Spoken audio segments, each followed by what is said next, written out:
Some moments fracture your life into before and after. For Lena Hart, that moment came when she spotted her ex-boyfriend's predatory smile cutting through the strobing lights of Club Obsidian 6 months after she'd fled with nothing but bruises and terror. Trapped between the bar and his advancing silhouette, survival instinct overrode reason. She did the unthinkable. She sat on the lap of Adrian Moretti, the notorious kingpin whose name alone emptied rooms. One desperate choice, one dangerous man. What happened next would either save her life or end it in ways far worse than anything her ex could deliver. So, if you want to see how Lena's gamble plays out, stay until the end. Hit that like button and comment with your city so I can see how far this story travels. Now, let's begin. The bass thundered through Club Obsidian like a heartbeat, relentless, primal, drowning out rational thought. Lena Hart pressed herself against the polished mahogany bar, fingers wrapped around a vodka tonic she hadn't touched in 20 minutes. The ice had melted into submission, diluting the alcohol into something weak and forgettable, just like she needed to be tonight. Invisible. She'd gotten good at it over the past 6 months, keeping her head down, changing her hair from honey blonde to raven black, wearing clothes that swallowed her frame instead of highlighting it. She'd moved from Atlanta to Chicago, then to Philadelphia, each city offering temporary sanctuary before paranoia drove her forward again. New York was supposed to be different, big enough to disappear, crowded enough that one woman meant nothing, but she'd made a mistake. One goddamn mistake. She'd let herself relax, let herself believe that maybe, just maybe, Garrett had given up, that he'd found some other woman to control, to possess, to break down piece by piece until nothing remained but obedience and fear. The strobing lights painted the crowd in seizure-inducing flashes, blue, red, white, darkness, repeat. Bodies moved in synchronized chaos, arms raised, hips swaying, faces tilted toward the ceiling in chemical ecstasy. The DJ transitions were seamless, each track bleeding into the next without mercy or pause. Lena's fingers trembled against the glass. She'd seen him. Just a glimpse, maybe 30 seconds ago, but enough. That distinctive profile, sharp jaw, Roman nose that had been broken twice in bar fights he'd started and finished. The way he moved through crowds like Moses parting the Red Sea, shoulders back, entitled to every inch of space he claimed. Please be wrong. Please let it be someone else. But she knew better.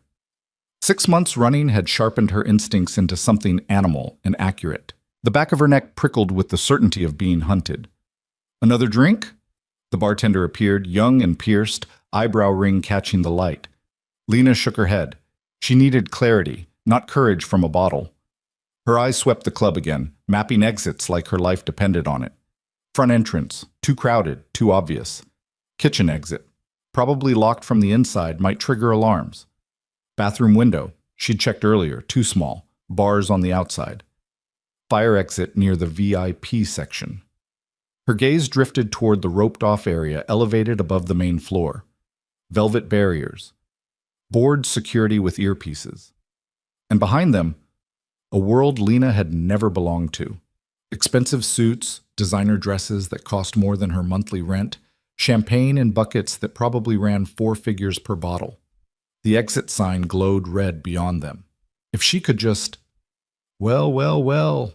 The voice slithered across her skin like oil. Deep, familiar, carrying that particular tone that had once made her pulse quicken with anticipation and now only triggered nausea. Lena didn't turn around, couldn't, her body locked in place, every muscle rigid with the biology of terror. I've been looking everywhere for you, baby. Garrett stepped into her peripheral vision, positioning himself between her and the rest of the club. Strategic, calculated. He'd always been good at cutting off escape routes. He looked exactly the same, 6'2", broad-shouldered, with dark hair styled with too much product. Expensive cologne that couldn't quite mask the underlying scent of aggression. He wore designer jeans and a black button-down with the sleeves rolled up, revealing forearms corded with muscle and a tattoo of barbed wire encircling his left wrist. She'd once thought that tattoo was sexy. Now she understood it was a warning label she'd ignored. Not interested, Garrett. Her voice came out steadier than she expected. Small victory. Leave me alone. His smile was all teeth, no warmth. 6 months you've been running. 6 months you made me chase you across half the country. Do you have any idea how much money I've spent? How many investigators? That's not my problem. Everything about you is my problem. He stepped closer, and she caught the whiskey on his breath. Drunk enough to be volatile, sober enough to be dangerous. The worst combination. You're mine, Lena. You don't get to just leave. The bartender had moved away, suddenly busy with customers at the other end. No help there. Patrons around them were too lost in their own worlds, their own dramas, to notice hers unfolding. I left because you put me in the hospital. The words came out hard, factual.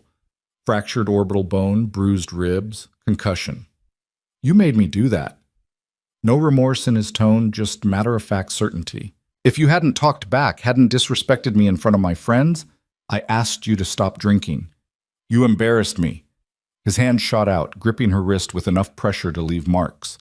Not breaking bones, he was smarter than that in public, but enough to establish control. We're leaving, together. We're going to have a long conversation about respect and loyalty and what happens when you try to make me look like a fool. Lena's pulse hammered in her throat. She'd played this scene 100 times in her nightmares. Every scenario ended the same way. Her compliance, his escalation, another trip to the emergency room where she'd lie about stares and clumsiness while nurses exchanged knowing looks they'd never act on. Not this time. The thought crystallized with sudden, reckless clarity. Not this time. Her eyes swept the club with new desperation. Security was watching the VIP section, not the main floor. The exits were blocked by crowds 3 deep. The bathroom, maybe she could lock herself in a stall, call 911, wait for police who might or might not care about a domestic situation between 2 people with no visible injuries. Then her gaze locked on him. The VIP section's darkest corner, where even the club's aggressive lighting seemed to retreat in deference. A single booth occupied by a single man who somehow commanded more space than the dozen people at the surrounding tables combined. Adrian Moretti. Lena knew the name the way every New Yorker did, whispered in certain circles, printed carefully in newspaper articles that never quite said what he actually did, just implied it with words like alleged and rumored and connected to. He ran things. Complicated, dangerous, lucrative things that existed in the shadows between legal and catastrophic. He sat alone despite the crowd, legs crossed, one arm draped across the booth's back. Perfectly tailored charcoal suit that probably cost more than her car. Dark hair touched with silver at the temples, worn slightly longer than corporate standard. Maybe 40, maybe older. Hard to tell with men who wore power instead of age. And he was watching. Not the dancers. Not his phone. His attention was fixed on the main floor with the intensity of someone conducting surveillance rather than enjoying an evening out. Dark eyes. From this distance, Lena couldn't tell if they were brown or black, swept the crowd in methodical patterns. Those eyes found her. Held. Something electric passed between them. Recognition, maybe, though they'd never met. Or perhaps just the acknowledgement between 2 predators who'd spotted each other across the savannah. One apex, one desperate. Garrett's grip tightened. Are you even listening to me? I said we're leaving. Now. The plan formed in the space between heartbeats. Insane, reckless, possibly fatal. But staying with Garrett was definitely fatal. Just slower. Lena yanked her wrist free. Garrett was drunk enough that surprise worked. And moved. Not toward the exits. Not toward help that wouldn't come. Toward the VIP section. Lena! Garrett's shout carried over the music, heads turning. Get back here! She didn't run. Running would trigger security, get her stopped, handed back to Garrett with apologies for the disturbance. Instead, she walked with purpose, like she belonged exactly where she was going. The security guard at the velvet rope was built like a refrigerator with a crew cut. His hand came up automatically. VIP only. I'm with him. Lena pointed toward Adrian's booth, praying she hadn't just made a catastrophic miscalculation. The guard's expression shifted. Doubt, suspicion, something else she couldn't name. He spoke into his wrist mic, too quiet to hear over the music. Garrett caught up, grabbing her arm again. Baby, come on. Let's not make a scene. His tone had shifted, public-facing now. Reasonable boyfriend trying to manage his dramatic girlfriend. She'd heard this performance before, usually right before things got worse behind closed doors. Sir, I'm going to need you to step back. The guard's attention shifted to Garrett, and there was no friendliness in it. "This is my girlfriend. We're just having a misunderstanding." "The lady says she's with someone else." "The lady is confused." Garrett's smile was strained. "She's had too much to drink. I'm taking her home." The guard's earpiece crackled. He listened, expression unchanging, then looked at Lena with something that might have been sympathy or might have been pity. "You can go in." Relief and terror hit simultaneously. Garrett's face darkened. "You've got to be kidding me. Do you know who I am? My father owns—" "I know exactly who your father is." The guard's tone could have frozen vodka. "And I know who owns this club. You want to make this a problem, we can absolutely do that. But I don't think you want that kind of attention." The threat hung in the air, unsubtle and effective. Garrett's jaw clenched, muscles jumping beneath skin. For a moment, Lena thought he might actually throw a punch. Consequences be damned. Then something shifted in his expression, recognition of waters too deep to navigate, drunk and angry. "This isn't over," he said, looking past the guard to Lena. "Not even close." Then he turned and disappeared into the crowd. Lena's knees nearly buckled with relief, but she locked them straight. She'd made it past the first obstacle. Now came the harder part. The guard unhooked the velvet rope. "Go ahead." The VIP section was a different world. Quieter, though the music still pounded through the floor. Climate-controlled. She hadn't realized how hot the main floor was until cool air hit her sweat-dampened skin. The furniture was actual furniture, not the cheap tables and stools below. Crystal instead of glass. Bottles with labels she couldn't pronounce. And at the far end, in that darkest corner, Adrian Moretti waited. Lena forced herself to walk steadily across the space.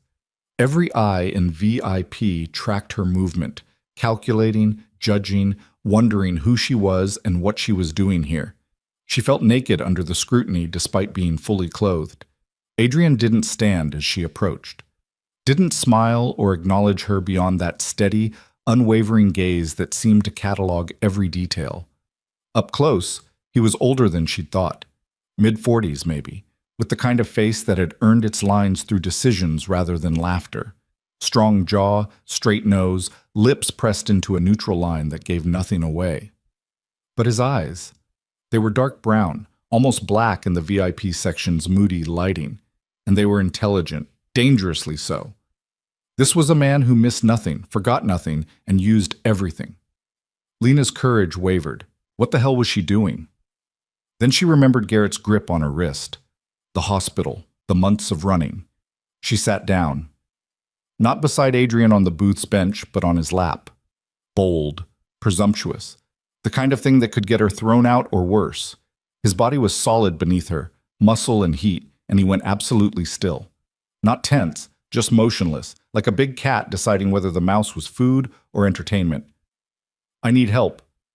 The words came out rushed, desperate. "Please, just for tonight. I'll explain everything. I'll leave in the morning. I'll never bother you again, but please." "Shh." The sound was quiet, barely audible, but it cut through her panic like a blade. Not aggressive, just commanding. The kind of sound that expected obedience and usually received it.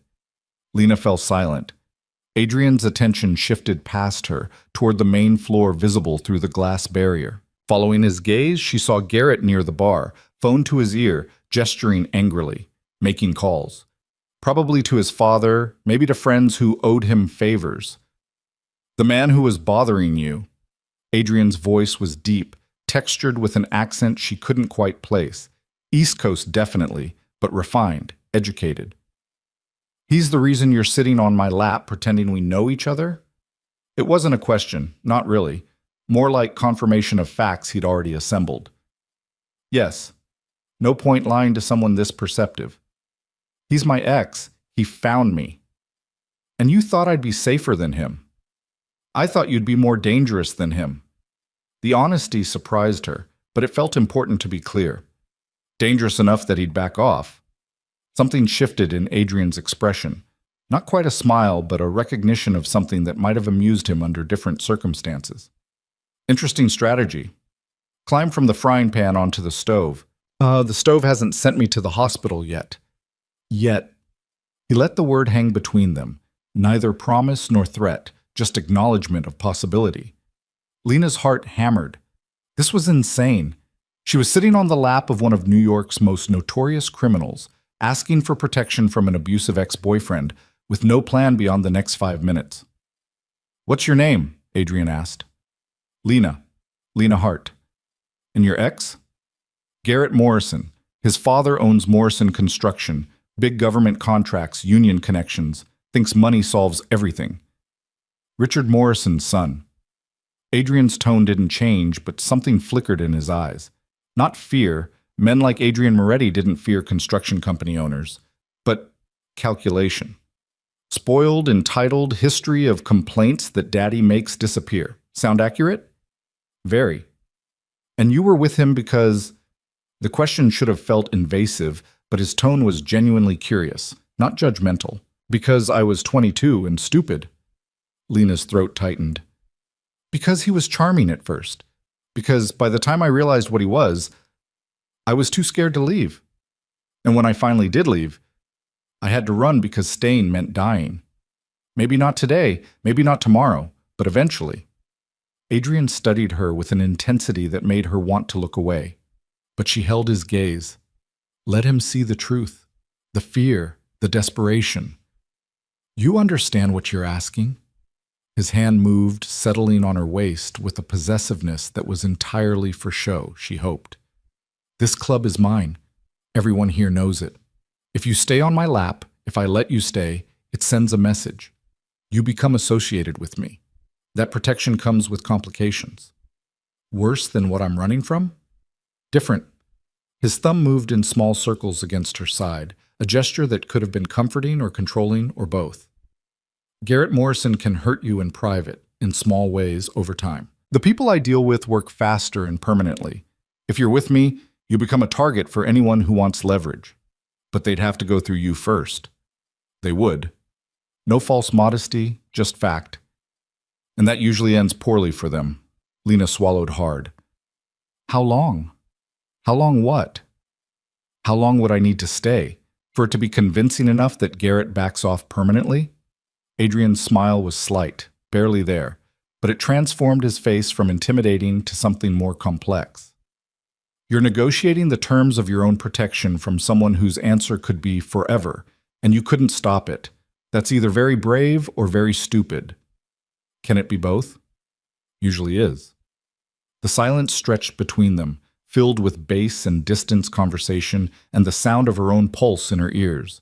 Adrian was thinking. She could see it, weighing options and angles she couldn't begin to guess at. Finally, he spoke. "Here's what's going to happen. You're going to stay right where you are for the next hour.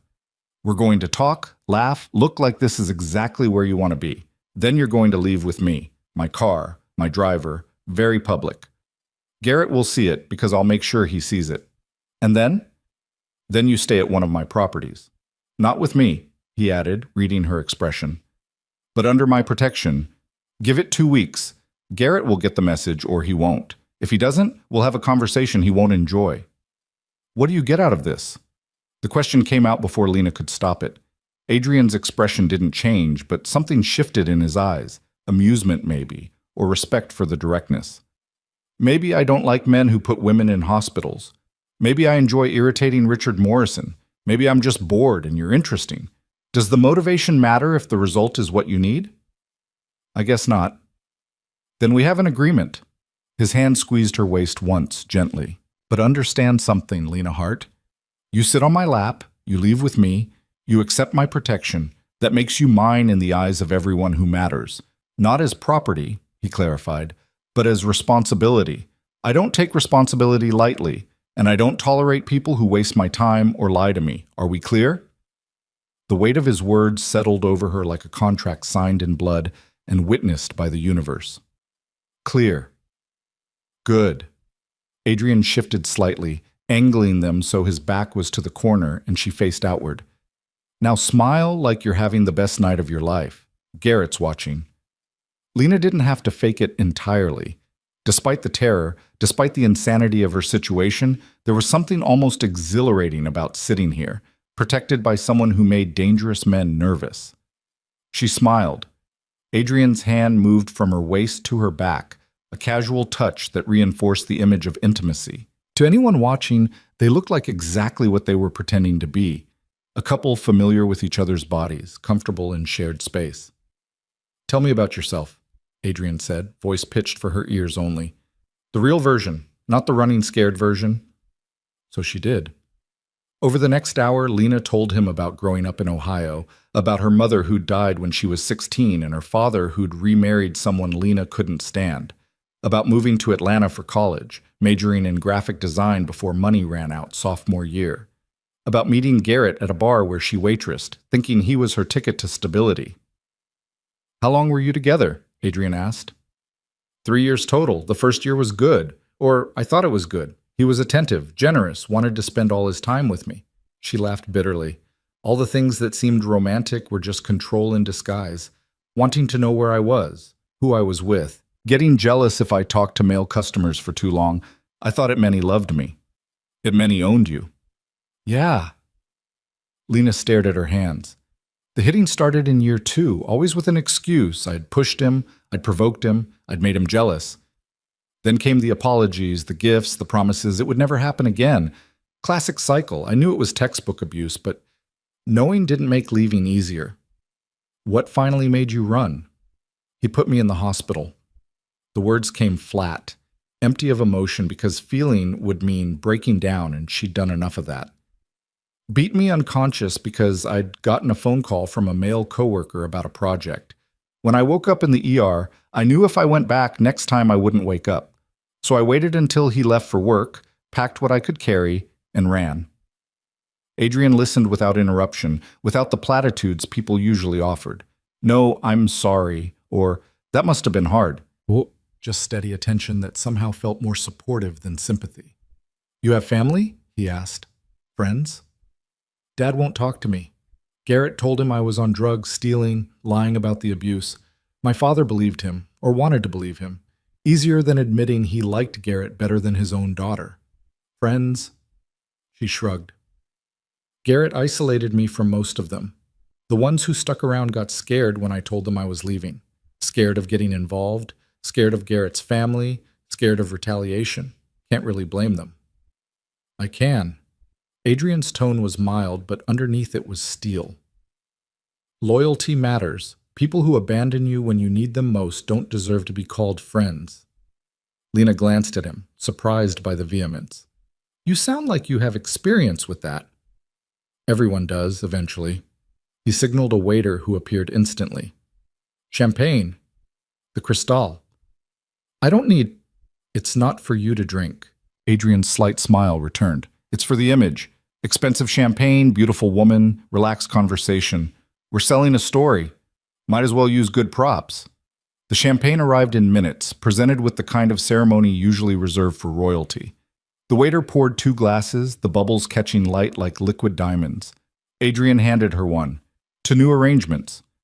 Lena touched her glass to his, the crystal singing with contact. She took a small sip. It was delicious, which somehow made it worse. This was her life now, apparently. Drinking champagne that cost more than her monthly rent while sitting on a crime lord's lap, hiding from an ex-boyfriend whose family had money and connections. Surreal didn't begin to cover it. "What do you do?" she asked. "I mean, I know what people say you do, but best not to ask questions you don't want answers to." But his tone wasn't harsh, just pragmatic. "Let's say I manage various business interests. Import, export, real estate, consulting, all very legitimate on paper. And off paper? Still best not to ask." "Fair enough." Lena looked out over the club, watching bodies move in pulsing waves. From up here, everything looked smaller, safer. The chaos was distant, controllable. "Do you see him?" Adrian asked. She didn't have to ask who. Her eyes found Garrett almost immediately, still at the bar, still on his phone, but now he was staring directly at their booth. Even from this distance, she could see the rage in his posture. "He looks angry." "Good. Anger makes people stupid. Stupid people make mistakes." Adrian's hand moved from her back to her hair, fingers threading through the dark strands in a gesture that looked intimate but felt clinical, calculated. "And when he makes his mistake, I'll be ready." The certainty in his voice should have scared her. Instead, it was almost comforting. They talked for another 20 minutes, the conversation flowing easier than Lena expected. Adrian asked about her design work, seemed genuinely interested when she described her abandoned projects. He was well-read, referenced books she'd loved, movies she'd seen, art she'd admired. Not what she'd expected from a man whose reputation was built on violence and intimidation. "You're surprised," he observed, "that I know who Frida Kahlo is." "Maybe a little. People are complicated. I can appreciate Kahlo's work and still break someone's arm if they cross me. The two aren't mutually exclusive." That's a disturbing sentence. It's an honest one. He checked his watch. Expensive, understated, the kind of luxury that didn't announce itself. "Time to leave." "Ready?" "No, not even close." But staying wasn't an option either. "Ready?" Adrian stood, helping her up with a hand that was surprisingly gentle. He was taller than she'd realized. 6'1", maybe, with the kind of presence that made the space around him feel charged. The walk through VIP was slow, deliberate. Adrian kept his hand on the small of her back, proprietary and unmistakable. People watched, some with curiosity, some with knowing smirks, some with expressions Lena couldn't read. The security guard who'd let her in nodded as they passed. "Sir, Miss."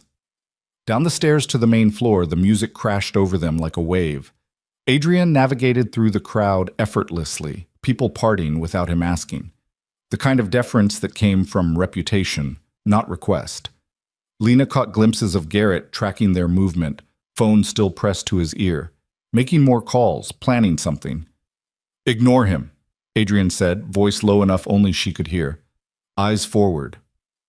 They exited through the front entrance, stepping into New York's nighttime heat. The line outside was 50 people deep, all hoping for entry into the packed club they'd just left. A black SUV sat at the curb, engine running, driver already out and opening the rear door. "After you," Adrian said. Lena climbed in, sliding across leather seats that probably cost more than her entire wardrobe. Adrian followed, the door closing with a solid, expensive thunk. The interior was spacious, climate-controlled, with tinted windows that turned the outside world into shadows. A privacy screen separated them from the driver. "Where are we going?" Lena asked as the SUV pulled into traffic. "Somewhere safe. Somewhere Garrett Morrison won't think to look and couldn't reach even if he did." Adrian settled into the seat, every line of his body radiating control. "You'll have your own room, your own space, security. No one in or out without my approval. That sounds like a prison." "It's a cage, not a prison." His slight smile returned. "Cages keep things out. Prisons keep things in. You're free to leave whenever you want, though I'd strongly recommend against it for the next 2 weeks. The SUV merged onto a highway, the city blurring past. Lena watched the lights, the late-night traffic, the world continuing as if her entire existence hadn't just shifted on its axis. "Why are you helping me?" The question had been building since she had sat on his lap. The real reason. Adrian was quiet for a long moment, staring out his own window. When he spoke, his voice was different, not softer exactly, but less guarded. "My sister had a boyfriend once. Charming, successful, from a good family. Everything my parents wanted for her, except he had a temper. Started small, pushing, grabbing, verbal abuse. Then it escalated. By the time she asked for help, she had 3 broken ribs and a fractured jaw." Lena's breath caught. "What happened?" "My father was old school, thought it was a family matter, that my sister should try harder to keep her man happy. My mother made excuses. I was 25, just starting to build my own reputation, so I paid the boyfriend a visit." Adrian's expression was carved from stone. He never touched her again. Never touched anyone again, actually, but the damage was done. My sister, he trailed off, jaw working. "Where is she now?" "Dead. Pills, officially, but we both know what it really was." The weight of his grief filled the SUV, heavy and old and permanent. "I'm sorry," Lena said, knowing the words were inadequate. "Don't be sorry. Just stay alive. Stay safe. Let me handle Garrett Morrison and his entitled father and anyone else who thinks money makes them untouchable." The SUV exited the highway, navigating through neighborhoods that got progressively quieter, more expensive. Tree-lined streets gave way to buildings with doormen and security gates. They pulled up to a high-rise that screamed money, all glass and steel, with a lobby visible through floor-to-ceiling windows. The doorman rushed to open Adrian's door. "Mr. Moretti, good evening, sir." "James?" Adrian stepped out, extending a hand to help Lena. "Mrs. Hart will be staying in the penthouse guest suite. She's to have full access, anything she needs, complete discretion." "Of course, sir."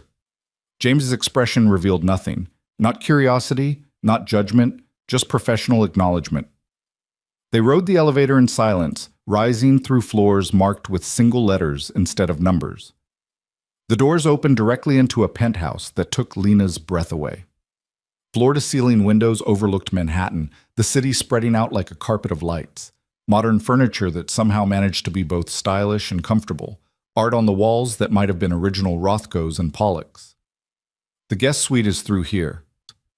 Adrian led her down a hallway, opening a door to reveal a bedroom larger than her last 3 apartments combined. King bed with hotel-quality linens.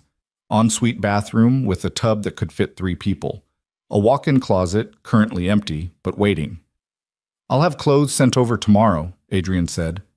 "Your size?" "You don't have to." "Size?" Not a request. 6, medium tops, 7.5 shoes. He nodded, making a mental note. "Kitchen's stocked. Help yourself to anything. TV, internet, whatever you need. The door has a keypad. I'll give you the code.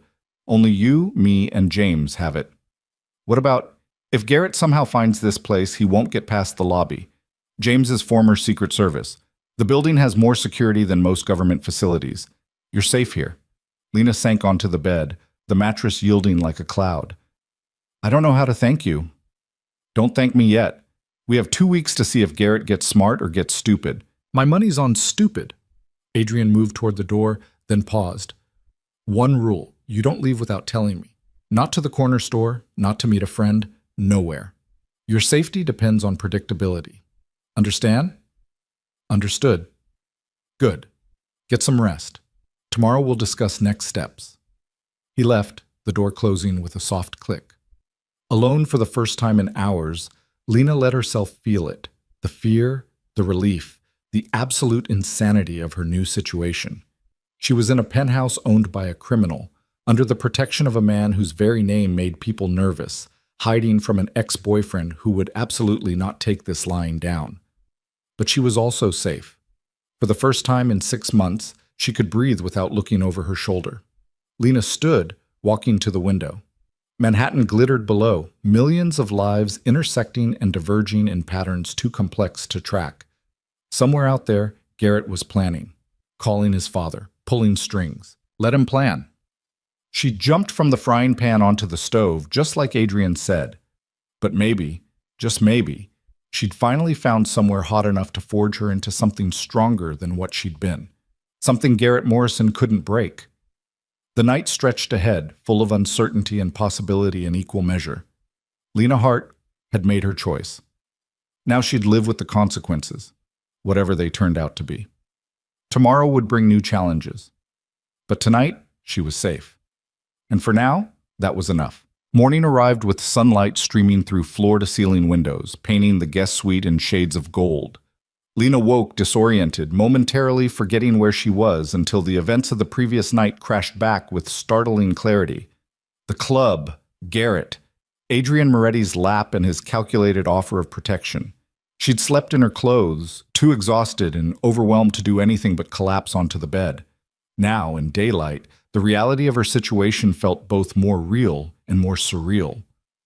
She was living in a penthouse that probably cost more per month than she'd made in a year, under the protection of one of New York's most notorious figures, hiding from an ex-boyfriend who wouldn't quit.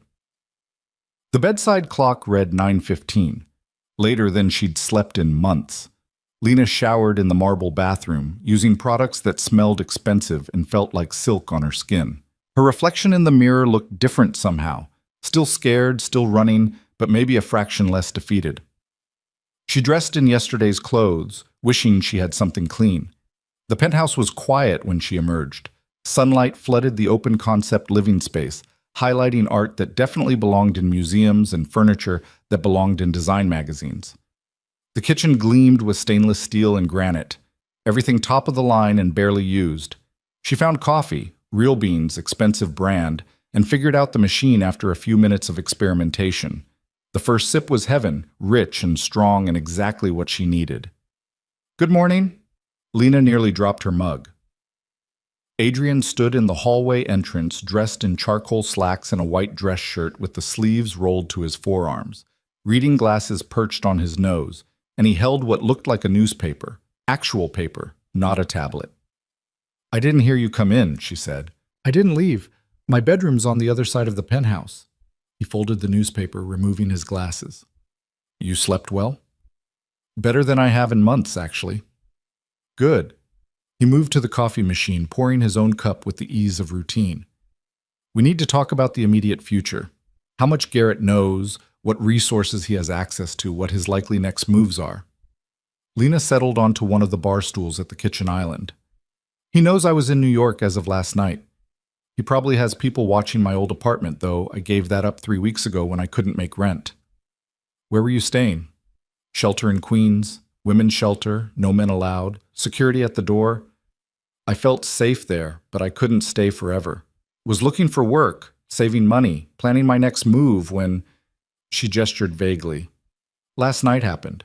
Adrian leaned against the counter, coffee cup in hand, every inch the businessman despite the dangerous reputation.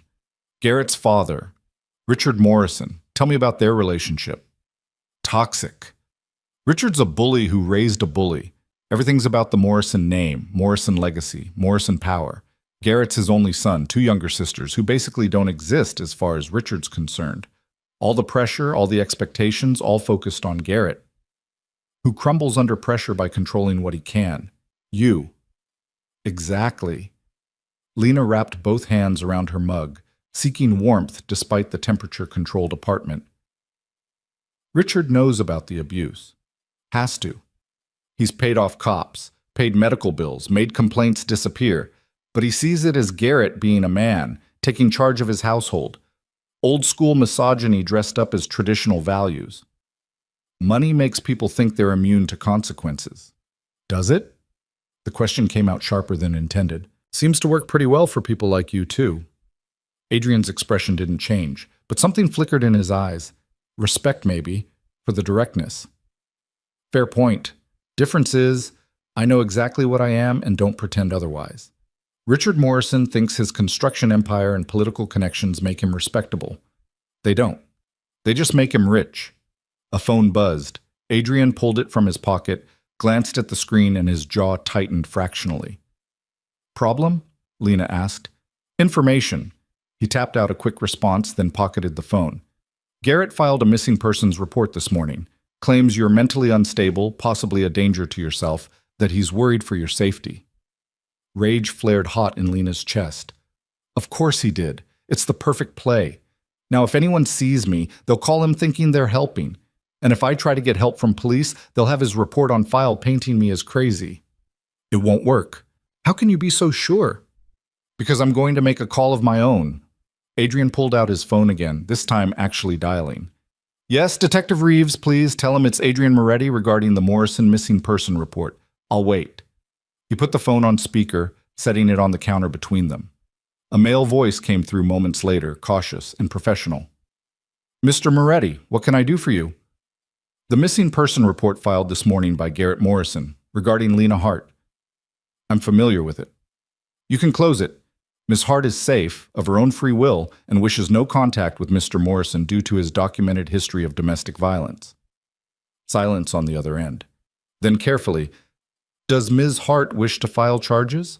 Adrian looked at Lena, eyebrow raised in question. She shook her head. Filing charges meant court appearances, facing Garrett directly, his lawyers tearing apart her credibility. She'd been through it before with the hospital visit. The case went nowhere, buried under Morrison money and influence. "Not at this time," Adrian said, "but the missing person report is false and should be noted as such. I'll make sure the file reflects that Ms. Hart has been located and is safe." The detective's tone suggested he was walking a careful line between two powerful men. Anything else? That's all. Thank you, detective. The call ended. Adrian pocketed his phone and returned his attention to Lena. That buys you some time. Garrett can't use police to find you now. But he can use private investigators, his father's connections, security companies that don't ask too many questions. Let him try. Adrian's confidence was absolute. This building is a fortress, and you won't be here alone. I'm arranging security. I don't need a babysitter. You need someone who can shoot back if Garrett gets creative. He said it matter-of-factly, like discussing weather. Her name is Maya Chen, former military, current head of my personal security team. She'll stay in the second guest room, give you space, but be available if needed. Lena wanted to argue, to insist she could take care of herself, but the truth was she couldn't. Not against Garrett's resources, not against his father's money and connections. Okay, she said quietly. Smart. Adrian checked his watch. I have a meeting in an hour. Maya will be here by noon with clothes for you. In the meantime, make yourself at home. The code for your room is 4729. Memorize it. Don't write it down. 4729. Got it. He moved toward the hallway, then paused. Lena, you asked last night why I'm helping you. The answer I gave was true, but incomplete. You sat on my lap in a room full of people who watch my every move. That took either desperation or courage, and I'm betting on both. I respect that. So yes, this started as me evening a score with Richard Morrison. But now it's about making sure someone brave enough to ask for help actually gets it. Before she could respond, he was gone, leaving her alone with expensive coffee and complicated thoughts. The morning passed slowly. Lena explored the penthouse cautiously, feeling like an intruder despite Adrian's invitation to make herself at home. The living room held a sound system that probably cost more than a car. The terrace offered 360 views of Manhattan, the city sprawling in every direction. His office, door slightly ajar, contained floor-to-ceiling bookshelves and a desk that looked antique and priceless. She didn't go into his bedroom. Some boundaries felt important to maintain. At 11:45, the elevator chimed. Lena tensed, then remembered the security. No one could access this floor without authorization. The woman who stepped out was petite, Asian, maybe 35, with short black hair and the kind of posture that screamed military training. She wore tactical pants and a fitted black shirt with the equipment belt that probably held weapons Lena didn't want to think about. Lena Hart? Her voice was crisp, professional. That's me. Maya Chen, Mr. Moretti briefed me on your situation. She set down 3 large shopping bags from stores Lena recognized as expensive. I brought clothes, basics, some options, guessed at style based on what you're wearing. If I got it wrong, we can exchange. You didn't have to. Mr. Moretti's orders. And between you and me, he's particular about presentation. You're under his protection, which means you represent him now. Image matters. It should have felt insulting, being treated like a dress-up doll. But Maya's tone held no judgment, just pragmatic assessment of their reality. Lena rifled through the bags. Jeans that fit perfectly, soft t-shirts, a leather jacket that must have cost a fortune, comfortable shoes and heels, undergarments in her exact size, even pajamas, toiletries, makeup. How did you know all my sizes? Maya's slight smile held secrets. I'm very good at my job. Over the next hour, Maya did a security sweep of the penthouse, checking windows, testing locks, examining sight lines from neighboring buildings. She was thorough, professional, and completely uninterested in small talk. Finally, she returned to the living room where Lena sat pretending to read a magazine.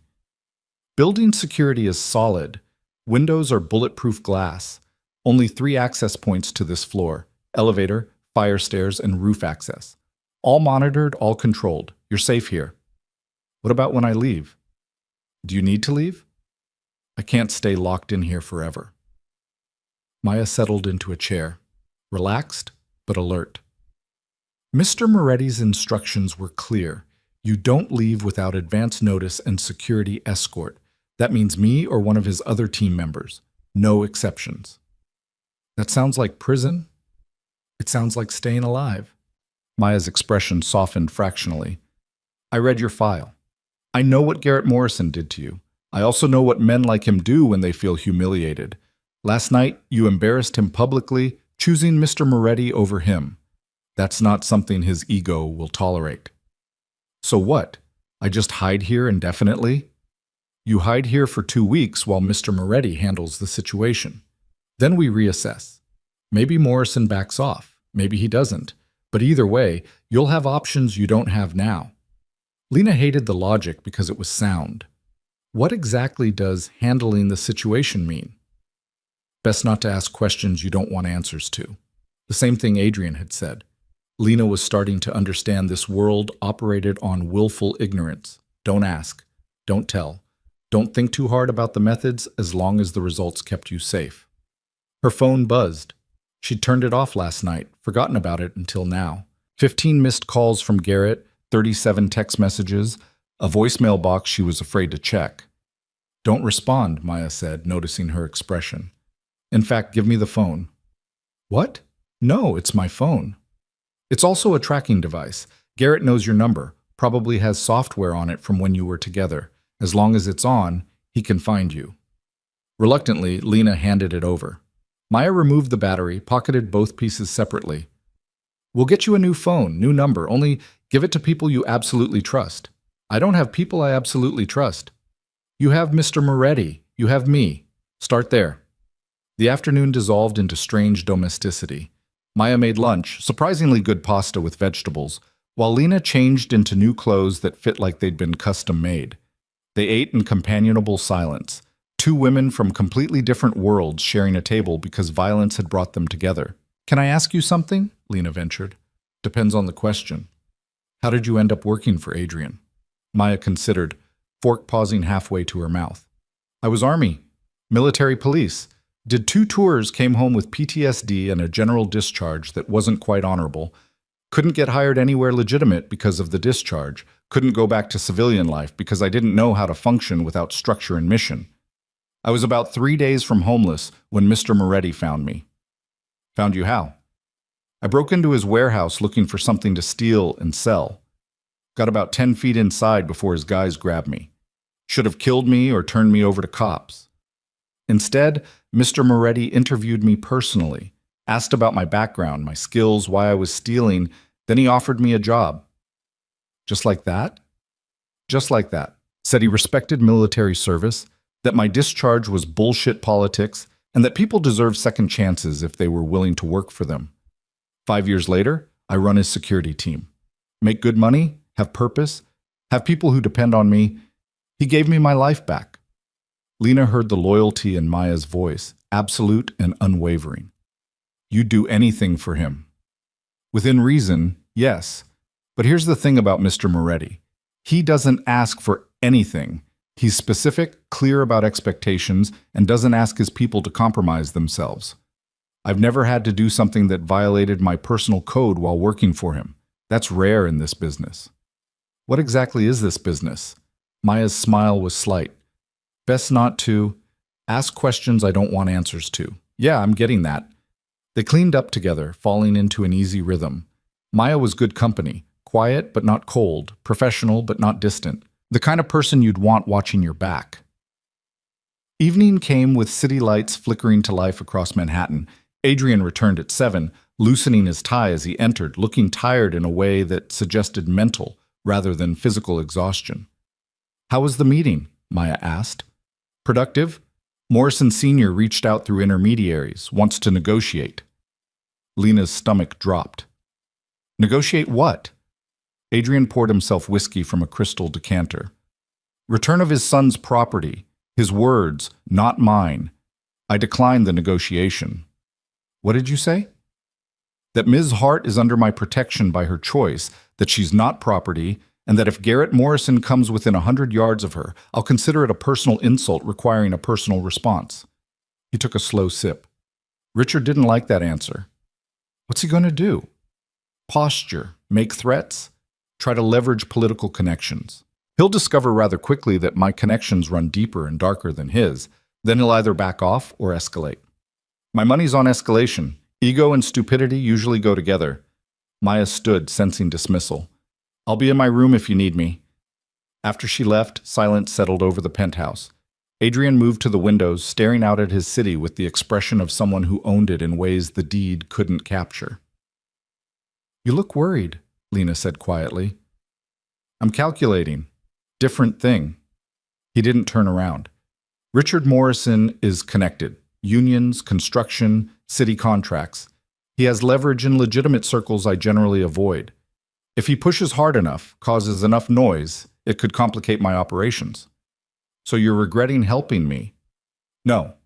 He finally faced her, expression serious. I'm planning for complications. That's not regret. That's strategy. You're under my protection until this resolves. That doesn't change regardless of how inconvenient it becomes. Why? The question burst out before she could stop it. Why does my protection matter more than your business? Adrian was quiet for a long moment, swirling whiskey in his glass. Because business is about money and power. Protection is about principle. And I've learned the hard way that if you compromise your principles for convenience, you lose the only thing that makes power worth having. Your sister. My sister. Among others. He finished his whiskey, set down the glass with careful precision. Have you eaten? Maya made lunch. Then let me make dinner. I assume you like Italian? The domesticity of the offer jarred against everything else. You cook? I'm full of surprises. His slight smile returned, transforming his face. Come on, if we're going to spend 2 weeks in close quarters, we might as well be civilized about it. The kitchen became unexpectedly warm as Adrian moved through it with confident familiarity. He assembled ingredients, fresh pasta, tomatoes, basil, garlic, and set to work with the focus he probably brought to everything. You really cook, Lena said, watching him dice garlic with professional precision. My mother insisted all her children know how to feed themselves. Said depending on others for basic needs was weakness. His hands moved steadily, muscle memory guiding the knife. She was right about a lot of things. Wrong about others, but right about self-sufficiency. She's still alive? Yes. Retired to Sicily, refuses to speak to me because of my career choices. Sends a card every Christmas with Bible verses about redemption. No bitterness in his tone, just acceptance. We all make our choices. Do you regret yours? Adrian paused, considering. I regret the necessity of them.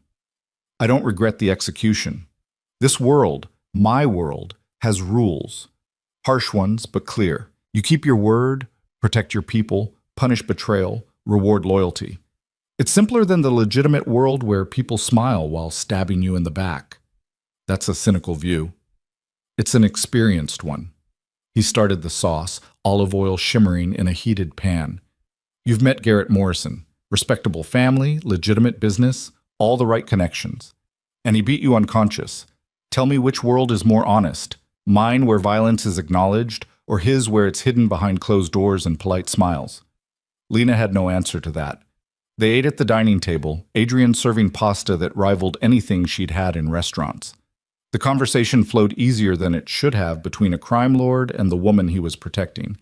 They talked about books, movies, the city, carefully avoiding topics that cut too close. What will you do? Adrian asked eventually. After this is resolved. After Garrett's no longer a threat. I don't know. I haven't thought that far ahead in months, just focused on surviving day to day. You have design skills. Why not use them? Because I haven't worked in 3 years.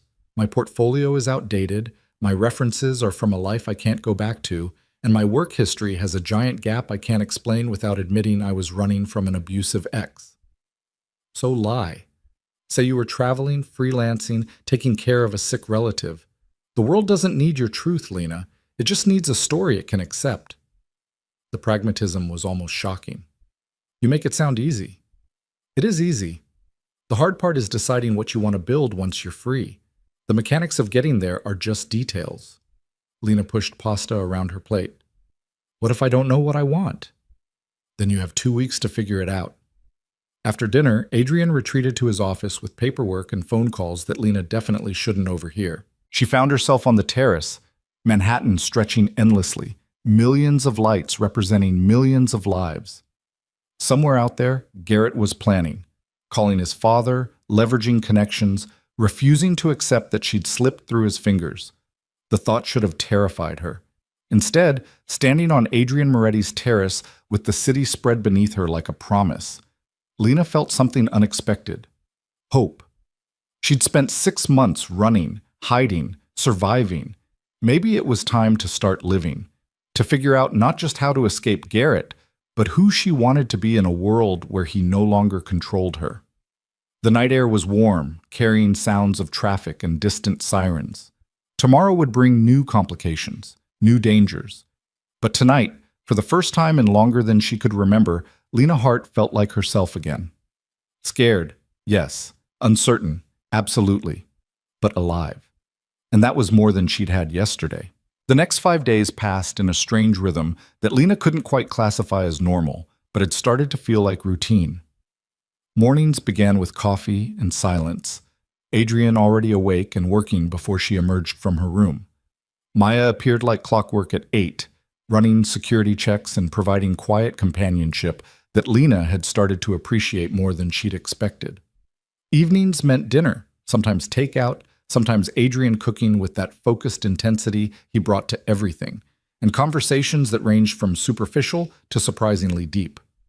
But underneath the routine, tension built like pressure behind a dam. Garrett hadn't gone quiet. According to Maya's daily briefings, he'd hired 3 private investigation firms, filed harassment complaints against Adrian that went nowhere, and been seen at various Morrison construction sites having heated arguments with his father. Richard Morrison, meanwhile, had started making noise in political circles, calling in favors, applying pressure where he thought it might matter. It didn't matter. Not yet, anyway. Adrian handled each escalation with the same calculated calm he brought to everything else. A phone call here, a meeting there, reminders to people who owed him favors that those debts were being called in. Lena watched him operate from a distance, fascinated and disturbed by how effortlessly he navigated a world built on leverage and controlled violence. On the 6th morning, everything changed. Lena woke to raised voices, Adrian's measured tone cutting through someone else's aggression. She pulled on clothes and emerged from her room to find Maya blocking the hallway, hand resting on her hip where Lena now knew she kept a holstered weapon. "Stay back," Maya said quietly. "What's happening?" Guest, uninvited. In the living room, Adrian stood face to face with a man Lena recognized from photos she'd found during her months researching the Morrison family. Richard Morrison in person was exactly what she'd expected. 60-something, silver-haired, expensive suit, the kind of confidence that came from never being told no. "You've got some nerve," Richard was saying, voice loud enough to carry, "harboring my son's girlfriend like some kind of kidnapping operation. You know who I am? What I can do to you?" "I know exactly who you are." Adrian's voice was dangerously soft. "A man whose son puts women in hospitals and whose solution is money instead of accountability. Now get out of my home before I have you removed." "Your home?" Richard laughed, harsh and ugly. "You think your dirty money bought you legitimacy? You're a thug in an expensive suit, Moretti. I've dealt with men like you my whole life. You can be handled." "Mr. Morrison." Maya stepped forward, putting herself between the 2 men with casual authority. "You need to leave, now." Richard's attention snapped to her, then passed her to where Lena stood frozen in the hallway. His expression shifted, assessment, calculation, contempt. "There she is, the little runaway causing all this trouble." He took a step toward her, and Maya's hand moved to her weapon. "Lena, sweetheart, whatever lies Moretti's told you, whatever he's promised, it's manipulation. Come with me. We'll get you help, get you safe, get you away from this criminal." "I am safe," Lena heard herself say. "Safer than I ever was with your son." "My son loves you. He made mistakes, yes, but what relationship doesn't have rough patches? You ran instead of working through it, and now you're shacked up with organized crime thinking that's an improvement?" The casual dismissal of Garrett's violence as rough patches ignited something hot and sharp in Lena's chest. She pushed past Maya, ignoring the bodyguard's protest. "Your son fractured my skull," she said, voice shaking with rage instead of fear. "He broke 3 of my ribs. He beat me unconscious and left me on the bathroom floor bleeding. Those aren't rough patches, Mr. Morrison. That's attempted murder that you covered up with money and lawyers and threats. Richard's expression hardened. Dramatic accusations from a girl with no proof and a history of instability. Yes, I know about the psych evaluation from your college years, depression, anxiety, suicidal ideation. Not exactly a reliable witness. The words hit like physical blows. He'd done his research, dug into her past, found the semester she'd nearly fallen apart after her mother's death, and weaponized it. Get out! Adrian's voice cut through the moment like a blade. You have 5 seconds before I stop being polite. You threatening me? I'm giving you a chance to leave with dignity. 5, 4. You're making a serious mistake. 3, 2. Richard Morrison's jaw clenched, muscles jumping beneath expensive cologne and entitlement. For a moment, Lena thought he might actually take a swing at Adrian. Then he smoothed his expression into something resembling civility. This isn't over. Not by a long shot. He headed toward the elevator, pressed the button with more force than necessary. My son wants his girlfriend back. I'm going to make sure he gets what he wants. Your son, Adrian said quietly, is going to learn that some things aren't for sale, starting with Lena's freedom. The elevator arrived. Richard stepped in, his parting look promising retaliation in ways both legal and not. The doors closed, cutting off his glare. Silence crashed over the penthouse. Maya immediately pulled out her phone, making calls in rapid-fire Mandarin that Lena couldn't follow. Adrian stood motionless, staring at the elevator doors with an expression that made Lena's stomach clench. I'm sorry, she said. I shouldn't have engaged with him. I should have stayed quiet. Why?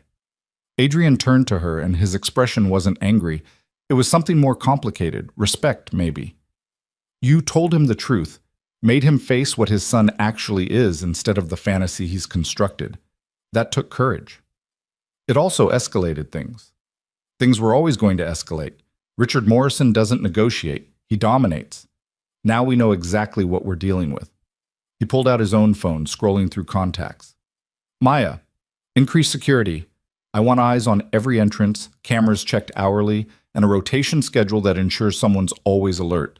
Richard knowing this address means Garrett knows it too. Already on it, Maya confirmed. Carlos and Jin are en route. Full lockdown protocol until further notice. Lena's hands were shaking. She clasped them together, trying to force stillness through will alone. He knew about my psych evaluation. From college. How did he even find that? Money buys access to things that should be private. Adrian's tone was matter-of-fact. Medical records, school transcripts, employment history. If it exists in a database somewhere, Richard Morrison can buy it. So he'll use it against me. Paint me as crazy, unstable, unreliable, classic abuser tactic. Only works if people believe him. Adrian moved to the windows, the morning light harsh against his profile. Richard operates in legitimate circles where reputation matters more than truth. I operate in circles where actions speak louder than paperwork. He can say whatever he wants, won't change the facts. The certainty in his voice should have been comforting. Instead, it highlighted how completely her safety now depended on someone she'd known less than a week, someone whose methods she didn't fully understand and probably wouldn't approve of if she did. What's the plan? She asked. The plan is you stay here, stay safe, and let me handle Richard Morrison and his entitled son. Adrian's phone buzzed. He glanced at it, jaw tightening. And it seems the handling needs to happen sooner than expected. What do you mean? Garrett just posted bail for 3 men with assault records, former military, dishonorable discharges, currently employed by Morrison Construction in vague security roles. He showed her the phone, police booking photos of 3 hard-looking men with dead eyes. This is preparation for something violent, Maya swore in Mandarin. He's hiring muscle. Appears so. Question is whether he's stupid enough to try something direct or smart enough to use them as intimidation. My money's on stupid, Maya said. Rich boys who've never faced real consequences usually are. Adrian made 3 phone calls in rapid succession, speaking in careful code that Lena couldn't fully decipher, but understood the general meaning. He was mobilizing his own people, preparing for whatever Garrett had planned. The penthouse transformed over the next hour. 2 more security personnel arrived. Carlos, a stocky Hispanic man with gang tattoos barely visible under his collar, and Jin, a quiet Korean woman who moved like liquid danger. They set up equipment, checked sight lines, established communication protocols with military precision. Lena felt simultaneously protected and trapped. "You should eat something," Maya said, appearing at her elbow with a protein bar. "Adrenaline crash is real. Keep your blood sugar up." "I'm not hungry." Wasn't a request. Eat. Lena ate, the protein bar tasting like cardboard and necessity. Through the windows, Manhattan continued its daily rhythm.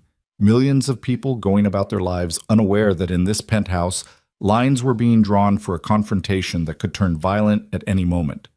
Adrian emerged from his office at noon, having spent 3 hours on calls and computer work Lena wasn't privy to. He looked tired but satisfied, the expression of someone who just moved important pieces on a board only he could see. "Richard Morrison just lost his biggest city contract," he announced. "Seems some irregularities were discovered in his billing practices. Very unfortunate timing." Maya's smile was sharp. "Amazing how those irregularities appear right when you need them." "I thought you operated differently than Richard," Lena said. "You said legitimate circles weren't your thing. They're not. But I know people who exist in those circles, people who owe me favors, people who are happy to apply legitimate pressure for illegitimate reasons." Miss Adrian poured coffee, his movements controlled and deliberate. "Richard wants to play power games. We'll play. He'll discover rather quickly that he's outmatched." "And Garrett?" "Garrett's 3 hired thugs had their bail revoked an hour ago. New evidence surfaced about violation of release terms. They're back in holding pending trial that's been expedited to next month." His expression was neutral, but Lena heard the satisfaction underneath. "Garrett's now short his muscle and running out of options. You're backing him into a corner. I'm removing his advantages until the corner is all he has left.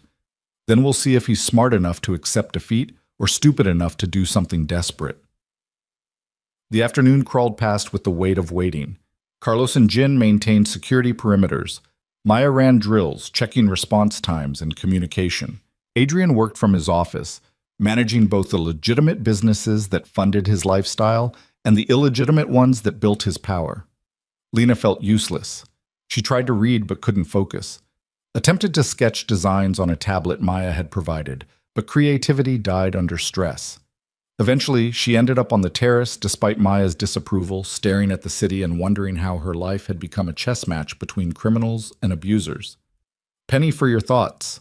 Adrian joined her, bringing 2 glasses of wine she hadn't asked for but accepted anyway. "I was thinking this all feels surreal," she said. "A week ago, I was sleeping in a shelter, eating ramen, trying to figure out how to disappear permanently. Now I'm in a penthouse drinking wine that probably costs more than I used to make in a month, while men with guns prepare for potential violence on my behalf. Life changes quickly when you stop running and start standing ground." "I'm not standing ground, you are. I'm just here." Adrian leaned against the railing, wine glass held loosely. "You made the choice to sit on my lap instead of going with Garrett. That was you standing ground. Everything since has been logistics." "Some logistics. Private security, political pressure, mysterious evidence appearing at convenient times. You disapprove." "I don't know what I approve anymore. Garrett deserves consequences, but..." She trailed off, unable to articulate the discomfort of watching Adrian operate with such casual disregard for legal boundaries. "But you're uncomfortable with how I deliver them," Adrian finished. "Fair. Most people are until they need the delivery badly enough that methods stop mattering." "Is that what happened to you? You needed something badly enough that you stopped caring how you got it?" He was quiet for a long moment, staring at Manhattan like it held answers he was still looking for. "I told you about my sister. What I didn't tell you was that after her boyfriend put her in the hospital, I went to the police, filed reports, provided evidence, did everything the right way. You know what happened?" Lena shook her head. "Nothing. Absolutely nothing. The boyfriend's family had connections. Charges were dropped. My sister was treated like she'd provoked it, like she was equally responsible. The system failed her completely, so I handled it myself.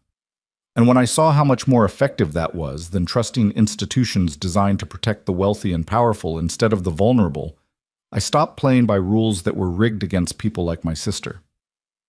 What happened to the boyfriend? He's alive, if that's what you're asking. But he'll never hit another woman. Can't swing a fist when both hands are broken in 17 places. The casual admission should have horrified her. Instead, Lena felt something darker, satisfaction. The system had failed her too. Police reports that she went nowhere. Hospital staff who saw the truth but couldn't or wouldn't act.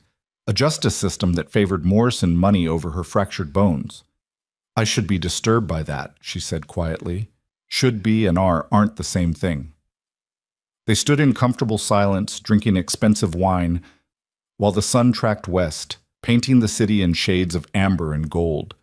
Below, life continued, traffic snarling and flowing, people rushing to appointments and relationships and lives that had nothing to do with the drama unfolding 40 stories above. Adrian, Lena started, then stopped, unsure how to voice what she was feeling. Go ahead, we're past polite evasion at this point. What happens when this is over? When Garrett's no longer a threat? Do I just leave? Go back to living in shelters and looking over my shoulder, hoping the protection holds? That depends on what you want to happen. I want to stop running. I want to build something that's mine, that can't be taken away by entitled men with money and violence. But I don't know how to do that. I've spent so long in survival mode that I've forgotten what actual living looks like. Adrian finished his wine, set the glass down with deliberate care. Then let's make a deal. You give me 2 weeks of your complete honesty. No hiding, no performing, no trying to be what you think I want. Just Lena Hart figuring out who she wants to be. In exchange, I give you 2 weeks of complete protection and resources to start building whatever life you decide you want. Why would you do that? Because I have more money than I can spend in 3 lifetimes and more power than I know what to do with most days. Using both to help someone who actually deserves it feels like decent resource allocation. You barely know me. I know you had the courage to ask for help from a stranger. I know you stood up to Richard Morrison despite him having every advantage. I know you've survived 3 years of abuse and 6 months running and still managed to keep enough of yourself intact to question whether my methods are ethical. His expression was serious, intent. That's more than enough to know you're worth the investment. The words settled over Lena like a blanket, warm, unexpected, dangerous in their sincerity. She'd spent so long being told she was worthless, that her opinions didn't matter, that she existed only as an extension of Garrett's ego. Having someone like Adrian Moretti say she was worth investing in felt almost painful. Okay, she said. Deal. His slight smile returned. Good. Then let's start with an honest question. What do you actually want to do with your design skills? Not what you think sounds good or what's practical. What would make you excited to wake up every morning? The question caught her off guard. No one had asked what she wanted in longer than she could remember. Her father had opinions about her career. Garrett had opinions about everything. Even well-meaning friends had given advice based on what they thought she should do. But what did she actually want? I want to design spaces, she said slowly, the words feeling their way forward like someone walking in the dark. Not just graphics or logos, actual physical environments. Restaurants, hotels, homes, places where people feel something when they walk in, safe, welcome, inspired, whatever the space is supposed to make them feel. Interior design. More than that, environmental psychology. Using color, light, texture, layout to create emotional experiences. There's research about how design affects mood, behavior, even physical health. I've always been fascinated by it, but it seemed impractical. Not a real career path. Why not? Because it requires capital to start, connections to get clients, a portfolio that proves you can deliver. And I have none of those things. Adrian pulled out his phone, tapping notes. Then we build them. Portfolio first. I have 3 restaurants, 2 hotels, and 4 residential properties that could use redesign. You do the work, document everything, build a portfolio that showcases range and skill. While you're doing that, we establish an LLC in your name, create a business presence, start generating legitimate income and tax history. Lena stared at him. You can't just give me businesses to redesign. Why not? They need the work anyway, and I'd rather pay someone I'm actively helping than some overpriced firm that'll deliver generic corporate design. You do good work, everyone benefits. You do bad work, We learned you need a different career path. Either way, you have real-world experience and a decision based on actual data instead of fear. This is insane. This is practical. I have resources. You have skills. Seems inefficient not to connect them. Maya appeared in the terrace doorway. Boss, we have movement. Adrian's expression shifted instantly, all business. Details. Garrett Morrison just entered the building, talked his way past lobby security claiming he's here for a business meeting. He's in the elevator. Every muscle in Adrian's body seemed to coil, ready for violence but controlled. How did he get past James? James is off tonight. Replacement wasn't briefed on our situation. Lock it down. Carlos and Jin, positions. Lena, inside. Now.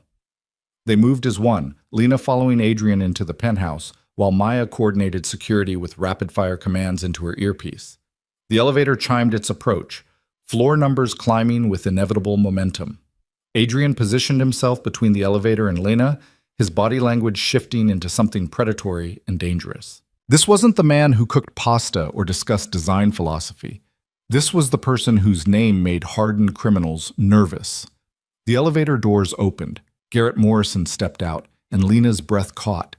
He looked terrible, unshaven, wrinkled suit, the kind of disheveled that came from stress and insomnia. But his eyes were sharp, focused, locked on Lena with an intensity that made her skin crawl. "Baby," he said, voice raw, "we need to talk." "She has nothing to say to you." Adrian's tone could have frozen nitrogen. "Leave, now." "I'm talking to my girlfriend, not you." Garrett took a step forward, and suddenly Carlos and Jin were there, flanking him with the kind of presence that suggested moving forward would be a very bad idea. "I'm not your girlfriend," Lena said, proud that her voice only shook slightly. "I haven't been for 6 months. Leave me alone, Garrett." 6 months you've been running. 6 months I've been looking, trying to find you, trying to make this right. And I find out you've been here for a week, shacked up with this criminal, living in luxury while I'm losing my mind worrying about you. You fractured my skull. That was an accident. I was drunk, we were fighting, things got out of hand. I never meant to hurt you like that. You meant it every other time. Lena felt Adrian's presence at her back, solid and steady. Every slap, every punch, every time you shoved me into walls or locked me in rooms, you meant all of it, Garrett, and I'm done pretending you didn't. Garrett's expression crumpled, tears actually welling in his eyes. The performance was Oscar-worthy. Wounded boyfriend confronting his unstable ex, trying to salvage a relationship she'd destroyed through her irrational fears.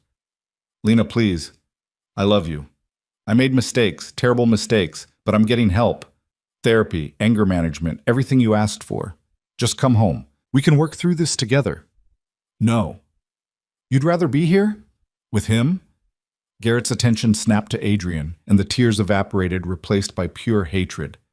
"You know what he is? What he does?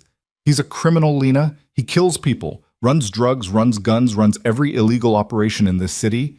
And you think that's safer than coming home with me?" "Yes." The word came out clear, certain.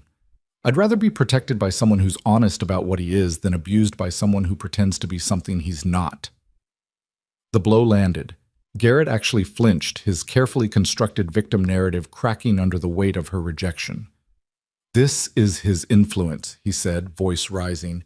"He's manipulating you, making you think I'm the bad guy when I'm the one who loves you. I'm the one who's always loved you." "You have a funny way of showing love," Maya interjected. "Most people don't send their girlfriends to the hospital with fractured skulls and broken ribs." "Stay out of this. This is between me and Lena." "Nothing is between you and Lena anymore." Adrian's voice cut through Garrett's rising hysteria. "She's made her choice. You need to accept that and move on before this situation becomes something you can't walk away from." "Are you threatening me?" "I'm advising you. There's a difference." Adrian's expression was carved from stone. "You have 10 seconds to get back in that elevator.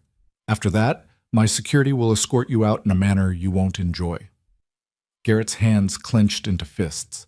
For a moment, Lena thought he might actually throw a punch, might force a physical confrontation that would end with him bleeding on expensive marble. Then something shifted in his expression. Calculation, retreat, regrouping. "Fine," he said. But this isn't over, Lena. You hear me? Not over. You're mine. You'll always be mine. And sooner or later, you'll remember that. He stepped back into the elevator, hitting the button with enough force to make the panel crack. The doors closed on his face, twisted with rage, and something else Lena recognized from their years together. Obsession. The penthouse exhaled collectively. Maya immediately got on her phone, arranging for building security to be briefed and Garrett to be added to a permanent no-entry list. Carlos and Jin returned to their positions, adrenaline slowly fading. Adrian turned to Lena, and his expression had softened back into something almost gentle. "You okay?" "I don't know."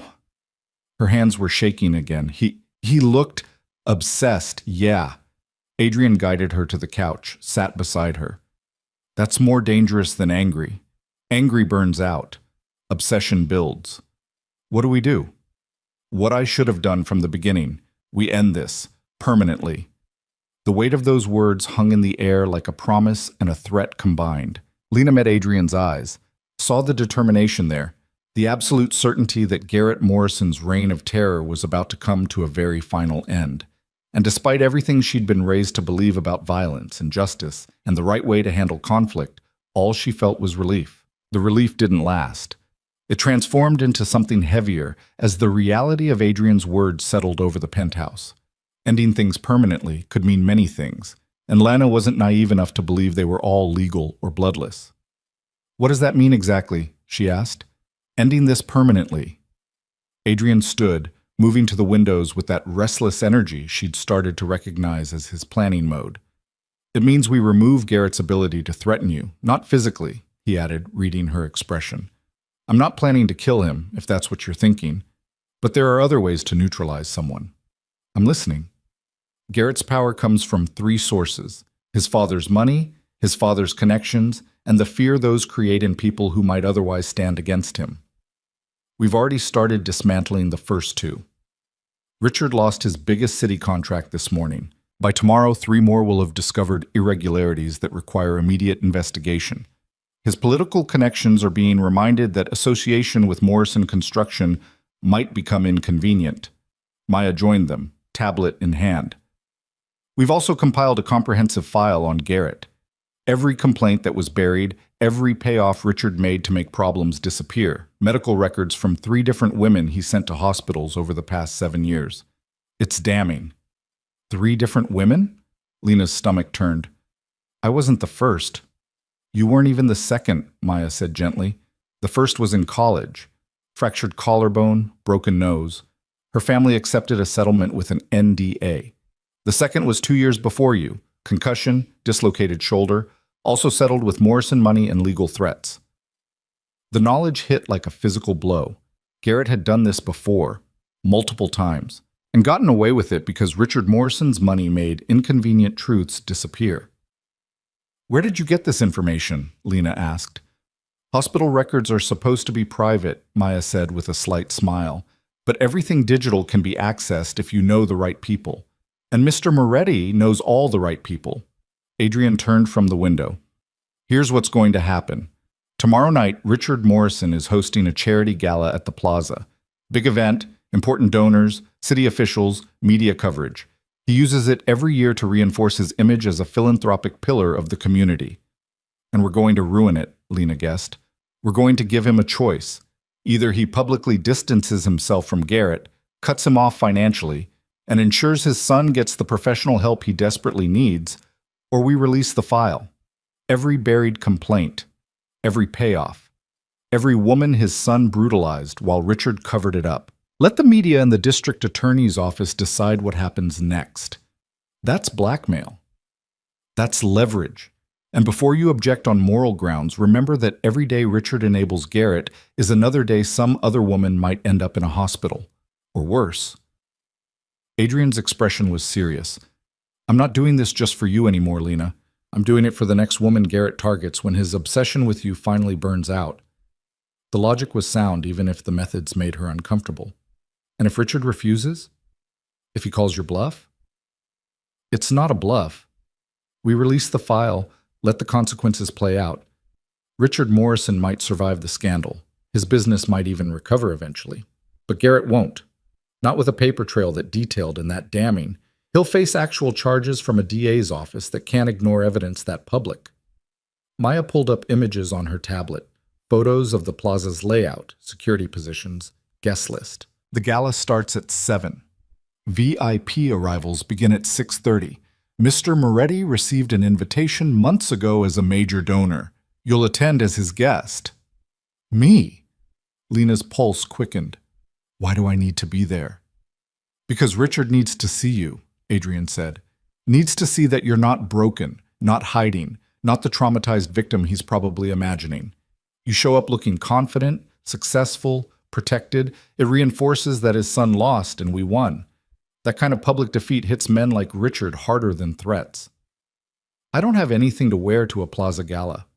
Already handled, Maya gestured toward the hallway. Dress is being delivered in an hour. Hair and makeup team arrives at 4 tomorrow. You'll look exactly like someone who belongs at Adrian Moretti's side. The casual efficiency of it all was almost overwhelming. They'd planned this, probably since Garrett's visit, maybe even before. Every detail mapped out, every contingency prepared for. What if I don't want to go? The question came out smaller than Lena intended. What if facing Richard and Garrett in public is more than I can handle? Adrian crossed the space between them, crouching so they were eye level. Then we send the file without the confrontation. Your comfort and safety matter more than theater, but I think you're stronger than you believe. And I think there's power in showing Garrett Morrison that you're not just surviving, you're thriving. The challenge in his eyes was clear. This wasn't just about ending Garrett's threat. It was about Lena reclaiming the parts of herself that 3 years of abuse had tried to destroy. Confidence, agency, the right to exist in spaces without fear. Okay, she said. I'll go. Adrian's slight smile returned. Good. Then let's make sure it's memorable. The next 24 hours passed in a blur of preparation that felt more like training for combat than attending a party. Maya drilled Lena on basic security protocols. Stay within sight of Adrian or security. Don't accept drinks from anyone else. Be aware of exits. Trust her instincts if something feels wrong. Carlos taught her a few simple self-defense moves, the kind that could buy seconds if needed. Jin, surprisingly, gave advice on maintaining composure under stress. Breathe from your diaphragm, she said, demonstrating. Control your breath. Control your emotions. They see fear, they win. You show nothing, you maintain power. The dress arrived in a garment bag that probably cost more than Lena's first car. When she unzipped it, her breath caught. Deep emerald silk that would complement her dark hair and pale skin. Cut to emphasize without revealing. Elegant without being ostentatious. The kind of dress that announced its wearer belonged in rooms where decisions got made and power got traded. Adrian appeared as she examined it, leaning against the doorframe with his arms crossed. It works? It's beautiful. And probably cost a fortune. Consider it an investment in your new career. Environmental designers need to understand how spaces and presentation intersect. Tonight's your first lesson. The morning of the gala, Lena woke with her stomach in knots. She tried to eat breakfast, but managed only coffee, her appetite destroyed by anticipation and dread. Maya noticed, but didn't comment, just ensured she drank water and took vitamins. Dehydration makes anxiety worse, the security specialist said, and you'll be on your feet for hours. Take care of the basics. At 4, the hair and makeup team arrived. 2 women who worked with silent efficiency, transforming Lena from shelter survivor to someone who could stand beside a man like Adrian Moretti without looking out of place. They swept her hair into an elegant updo that showcased her neck and shoulders, applied makeup that enhanced without masking, created a version of herself that felt both familiar and entirely new. When she finally saw her reflection, Lena barely recognized the woman staring back. She looked confident, powerful. Nothing like the terrified girl who'd sat on a stranger's lap a week ago hoping for salvation. Perfect, Maya said from the doorway. Now the dress. The silk felt like water against her skin, cool and luxurious. It fit perfectly. Whoever had ordered it knew her measurements with unsettling accuracy. Paired with heels that added 3 inches and made her legs look endless, she looked like she belonged at a plaza gala. She looked like someone Garrett Morrison couldn't touch. Adrian was waiting in the living room, and when Lena emerged, something shifted in his expression. Not attraction exactly, though that was there too. Something more like recognition. Seeing the person she could be instead of the victim she'd been. He wore a tuxedo that probably cost more than most people's monthly rent, tailored to perfection, every line emphasizing the power he carried like a second skin. Together, they looked exactly like what they were pretending to be, a couple comfortable with wealth, power, and the spaces where both congregated. "You look stunning," he said simply. "You clean up pretty well yourself." His slight smile appeared. "Shall we?"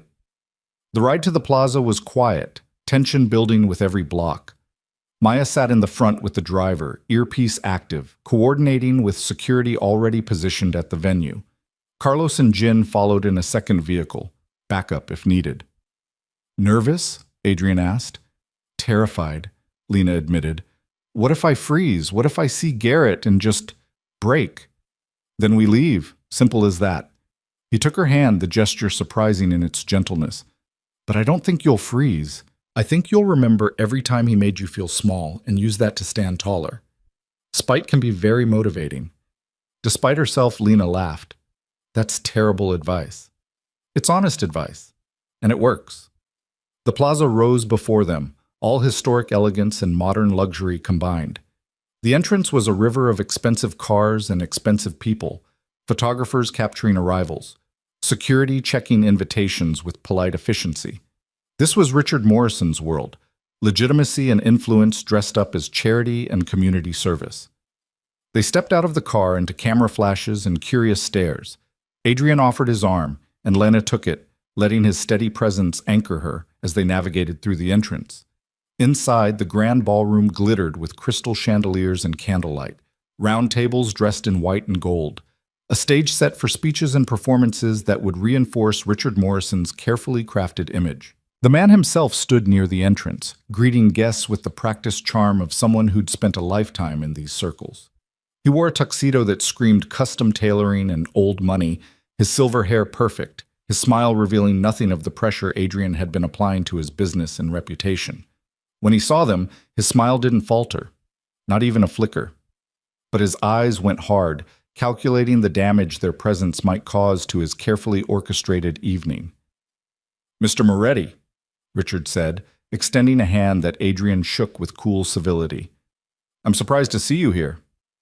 "I'm a major donor. Why wouldn't I attend?" "Of course. And your lovely companion?" Richard's attention shifted to Lena, and she saw him catalog every detail. The expensive dress, the professional styling, the way she stood beside Adrian without cowering or hiding. "Lena Hart," she said, proud that her voice came out steady. "We've met." "Yes, in my son's home, if I recall. Under different circumstances. When I still believed your son's promises about change. Before I learned that Morrison men don't change, they just get better at hiding what they are." The words landed like grenades in polite conversation. Richard's smile strained, muscle jumping in his jaw. Around them, other guests had started to notice the tension, conversations pausing as people sensed conflict brewing in their midst. "I'm afraid you've been misinformed," Richard said carefully.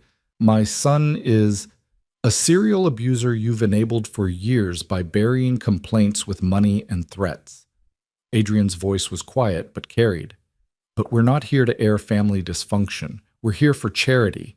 Speaking of which, I believe we need to have a private conversation, soon, about the future of certain business arrangements and personal situations." Richard's expression went flat. "I don't respond well to threats, Moretti." "Good thing I'm not threatening.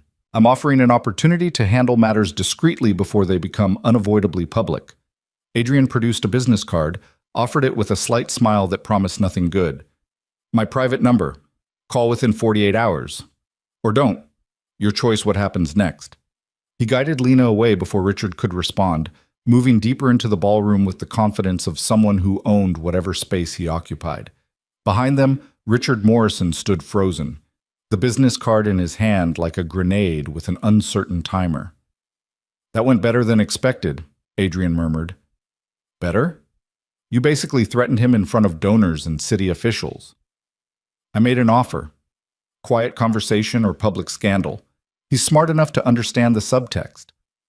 They found their assigned table, premium placement, close to the stage, but not so close as to suggest they were part of Richard's inner circle. Maya had positioned herself nearby with a clear view of both their table and the main entrance. Carlos and Jin were somewhere in the crowd, invisible but present. Lena tried to focus on the evening's program, speeches about community improvement and charitable giving, performances by local artists, the careful orchestration of money and influence masquerading as civic virtue. But her attention kept drifting, scanning the crowd for the one face she dreaded and anticipated in equal measure. Garrett appeared during the silent auction preview, moving through the crowd with a drink in hand and rage barely concealed beneath a civilized veneer. He'd cleaned up since his penthouse visit. Fresh shave, expensive tux, the Morrison charm deployed for public consumption. But his eyes were wrong, too bright, scanning too aggressively. He found them. Lena felt his attention like pressure against her skin. Adrian must have felt it too because his hand found hers under the table, squeezed once in wordless support. "Breathe," he said quietly. "You're safe. Nothing happens here." But Garrett was moving toward them, weaving through tables with the determination of someone past caring about consequences. Maya shifted position, ready to intercept if needed. Jin materialized closer, casual but alert. "Lena." Garrett arrived at their table, ignored Adrian completely. "We need to talk, alone." "No?" The word came out stronger than she felt. "We don't need anything. You need to leave me alone." "You don't understand what you're doing, what he's doing." Garrett's gesture toward Adrian was sharp, aggressive. "My father's business is being destroyed. Our family is being attacked, all because you're playing house with a criminal instead of coming home where you belong. I belong exactly where I choose to be, and I choose not to be anywhere near you. This is temporary insanity." His influence. "When you come to your senses, when she comes to her senses," Adrian interrupted, his tone conversational but edged with threat, "she'll remember that you put her in a hospital, that you've done it to multiple women, that your father enabled every single incident because Morrison pride mattered more than anyone's safety." Garrett's attention finally fixed on Adrian, and the hatred in his expression was pure and undiluted. "You're going to regret this, both of you. You think my father's connections are meaningless? You think you can just destroy us without consequences? I think your father is currently calculating whether protecting you is worth losing everything he's built over 40 years. And I think when he does that math, you're going to discover that even unconditional love has limits. You don't know anything about my father. I know he's had 3 more contracts suspended pending investigation this afternoon. I know 2 city officials he considered allies are suddenly too busy to take his calls. I know his accountant received a very interesting visit from the IRS about irregularities in Morrison Construction's tax filings going back 7 years. Adrian's smile was sharp. Your father's spending tonight calculating survival. You're the variable he's deciding whether to cut loose. The blood drained from Garrett's face. You're lying. Am I? Ask him. He's over there watching us right now, wondering if this confrontation is going to make headlines tomorrow. Garrett followed Adrian's gaze to where Richard stood near the bar, surrounded by people who might have been supporters or might have been circling sharks sensing blood in the water. Richard met his son's eyes, and something passed between them, a communication Lena couldn't read but understood in its essence. Garrett was on his own. "This isn't over," Garrett said, but the conviction had drained from his voice. He looked suddenly younger, smaller, the entitled prince realizing his kingdom was crumbling beneath his feet. "Actually, it is." Adrian's tone held finality. "Your father will call me tomorrow. We'll have a conversation about how the Morrison family moves forward. That conversation won't include you having any contact with Lena Hart or any other woman without professional supervision and documented treatment. If you violate those terms, the file we've compiled gets released. Every buried complaint, every payoff, every woman you brutalized. Are we clear?" Garrett opened his mouth, closed it, opened it again. No words came out. Finally, he turned and walked away, his shoulders hunched like a man carrying weight he couldn't support. Lena released a breath she didn't know she'd been holding. Around them, the gala continued, music, conversation, laughter. But something fundamental had shifted. The threat that had defined her existence for 6 months had just been neutralized in the space of a 5-minute conversation. Is it really over? She asked. The immediate threat, yes. Richard will call tomorrow. He'll negotiate, try to minimize damage, but he'll ultimately agree to our terms because the alternative is catastrophic. Garrett will be forced into treatment, cut off financially if he doesn't comply, and generally neutralized as a threat to you or anyone else. And if he doesn't comply, if he comes after me anyway, then we release the file and let the legal system handle what we've been willing to manage privately.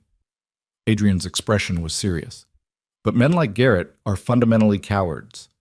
Take away their money, their father's protection, their sense of immunity, and they collapse. He'll comply. Maya appeared at Adrian's shoulder, leaned in to whisper something Lena couldn't hear.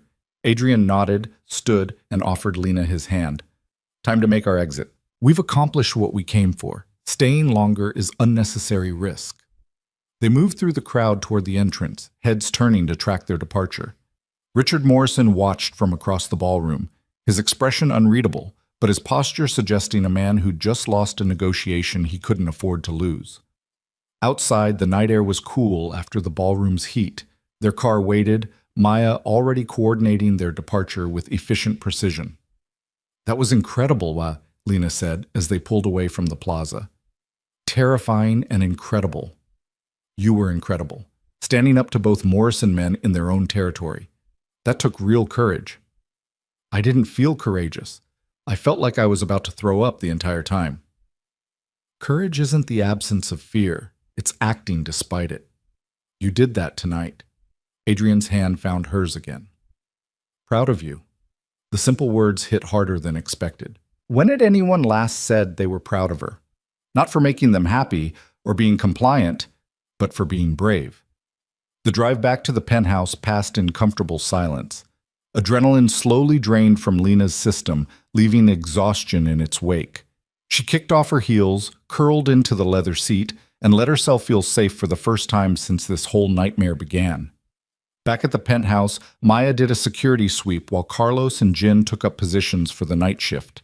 Adrian loosened his bow tie, poured 2 glasses of whiskey despite Lena's weak protest. You earned it. We both did. They stood at the windows, watching the city glitter below, 2 people who'd started as strangers and become something else through necessity and choice combined. What happens now? Lena asked. Now we wait for Richard's call, finalize terms, ensure Garrett's compliance, and then… Adrian trailed off, staring at his reflection in the glass.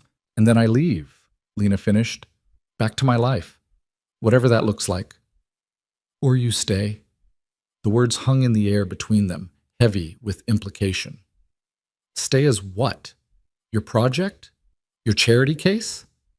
Stay as someone building a life that's actually hers. You said you wanted to design spaces that make people feel things. I meant what I said about giving you projects. Build your portfolio, establish your business. Create something that can't be taken away. He turned to face her fully. This arrangement started as protection. It doesn't have to end that way. Lena's heart hammered. What are you suggesting? I'm suggesting that maybe we're both tired of being alone. Maybe we've found something unexpected in this temporary situation. Maybe temporary doesn't have to be the end of it. You barely know me. I know you had the courage to ask a stranger for help. I know you survived years of abuse without losing yourself completely. I know you stood up to your abuser in a room full of his allies without breaking. That's more than enough to know I want to see what happens next. The honesty in his expression was almost painful. Adrian Moretti, one of New York's most dangerous men, offering not just protection, but partnership. The kind built on mutual respect instead of fear or obligation. I don't know how to do this, Lena admitted. I don't know how to be in something healthy after years of something toxic. I don't even know what healthy looks like anymore. Then we figure it out together. No pressure, no expectations beyond honesty and mutual respect. You keep building your life. I keep building mine. We see if those lives work better intersecting than separate. It should have felt too fast, too convenient, too much like trading one dependency for another. But standing there in expensive silk, with the taste of victory still fresh, Lena felt something she hadn't felt in years. Hope. Not hope that someone would save her. She'd saved herself by having the courage to ask for help. Hope that maybe, finally, she could build something worth keeping. "Okay," she said. "Let's see what happens next." Adrian's slight smile transformed into something genuine, warm, pleased. "Good. Then tomorrow we start planning your first design project. Tonight, we celebrate not having to look over our shoulders anymore." They touched glasses, crystals singing with contact, and Lena let herself believe that maybe, just maybe, the worst was finally behind her. Tomorrow would bring new challenges. But tonight, she was safe, valued, and standing on the threshold of a future that was actually hers to build. And that was worth celebrating. The call came at 9:15 the next morning, exactly when Adrian predicted it would. Lena was nursing her second coffee, still processing the previous night's events, when Adrian's phone buzzed with a number he clearly recognized.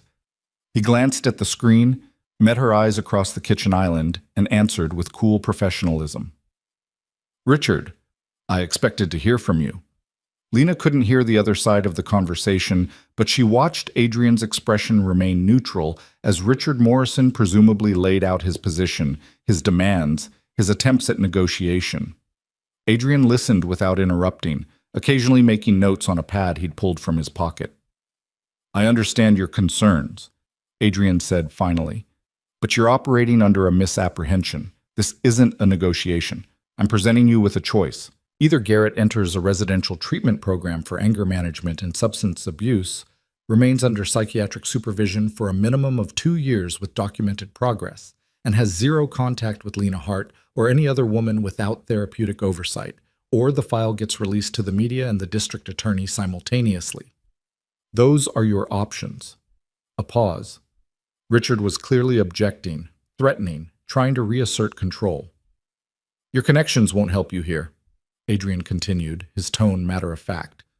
"The file includes hospital records, witness statements, and financial documentation of payoffs spanning 7 years, multiple victims, clear patterns. The DA can't ignore evidence that's comprehensive, especially when it's handed to them with media coverage ensuring public attention. You can sacrifice your son's freedom of movement to protect your family name, or you can watch everything Morrison Construction represents burned to the ground. Choose." Another pause, longer this time. 48 hours to have Garrett admitted to a facility I approve of.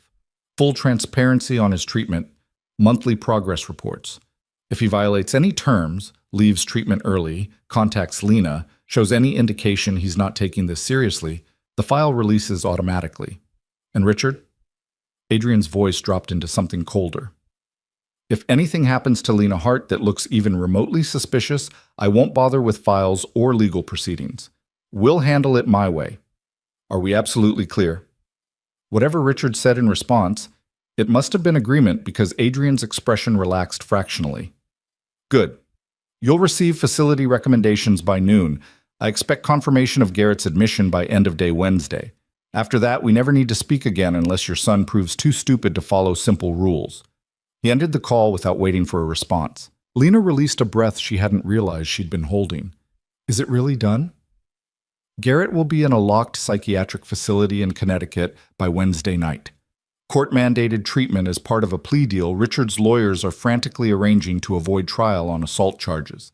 He'll stay there minimum 2 years, possibly longer depending on psychiatric evaluation.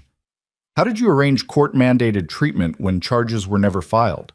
Adrian's slight smile appeared. Charges are being filed as we speak. 3 of Garrett's former victims agreed to come forward once they knew they weren't alone and that Richard's money couldn't make them disappear this time. With multiple complainants and documented evidence, the DA had no choice but to prosecute. Richard's lawyers are negotiating the plea deal right now, treatment instead of prison, but with strict oversight. The casual efficiency of it was almost frightening. In less than 2 weeks, Adrian had dismantled Richard Morrison's empire of enabling and forced accountability onto a man who'd never faced consequences in his life. The other women, Lena said quietly, they're really coming forward? Maya spoke with them personally, explained the situation, offered support and protection if needed. Once they realized they weren't isolated incidents, that there was strength in numbers, they agreed. Not for revenge, for prevention. So Garrett can't do this to anyone else. Lena felt tears prick her eyes. I should thank them. You should heal. That's all any of you owe each other, the courage to stop the cycle. Adrian moved around the island, close enough that she could feel his warmth. This is over, Lena. Really, truly over. Garrett Morrison will spend the next 2 years in psychiatric care, supervised and controlled. Richard Morrison's business will survive but diminished. His reputation damaged enough that political allies will keep their distance. You're free. The word felt surreal. Free. After 3 years of abuse and 6 months of running, the concept of freedom seemed almost too large to comprehend. I don't know what to do with free, she admitted. Then we figure it out together, starting with your first design project. Over breakfast, Adrian laid out the opportunity with the same focused intensity he brought to dismantling the Morrison family. He owned a boutique hotel in Brooklyn that had been operating with the same tired decor for 15 years. 30 rooms, a lobby restaurant, event space for small weddings and corporate gatherings. The bones were good, the location excellent, but the presentation was dated and uninspired. Full creative control, he said, sliding a folder across the table. Budget of $200,000 for renovations. 6-month timeline from design to completion. You document everything: sketches, materials, process, final results. Build a portfolio piece that demonstrates both vision and execution. Lena opened the folder, found architectural drawings, photos of current interiors, financial projections. This wasn't a casual offer. This was a fully developed opportunity waiting for her to claim it. What if I fail? What if I design something terrible and you lose money? Then I lose money and you learn what doesn't work. But I don't think you'll fail. I think you'll create something remarkable because you understand what it means to need safe spaces. Hotels are temporary homes. You know better than most people what makes a space feel safe versus threatening. The insight was uncomfortably accurate. Lena had spent months in shelters, cheap motels, temporary housing where safety was never guaranteed. She knew exactly what design elements communicated security versus vulnerability. When do I start? Whenever you're ready. The hotel's not going anywhere. Maya appeared in the kitchen doorway, tablet in hand. Boss, we have confirmation. Garrett's admission paperwork is being processed. He'll be transported to Clearwater Psychiatric in Connecticut Wednesday morning. And the monitoring?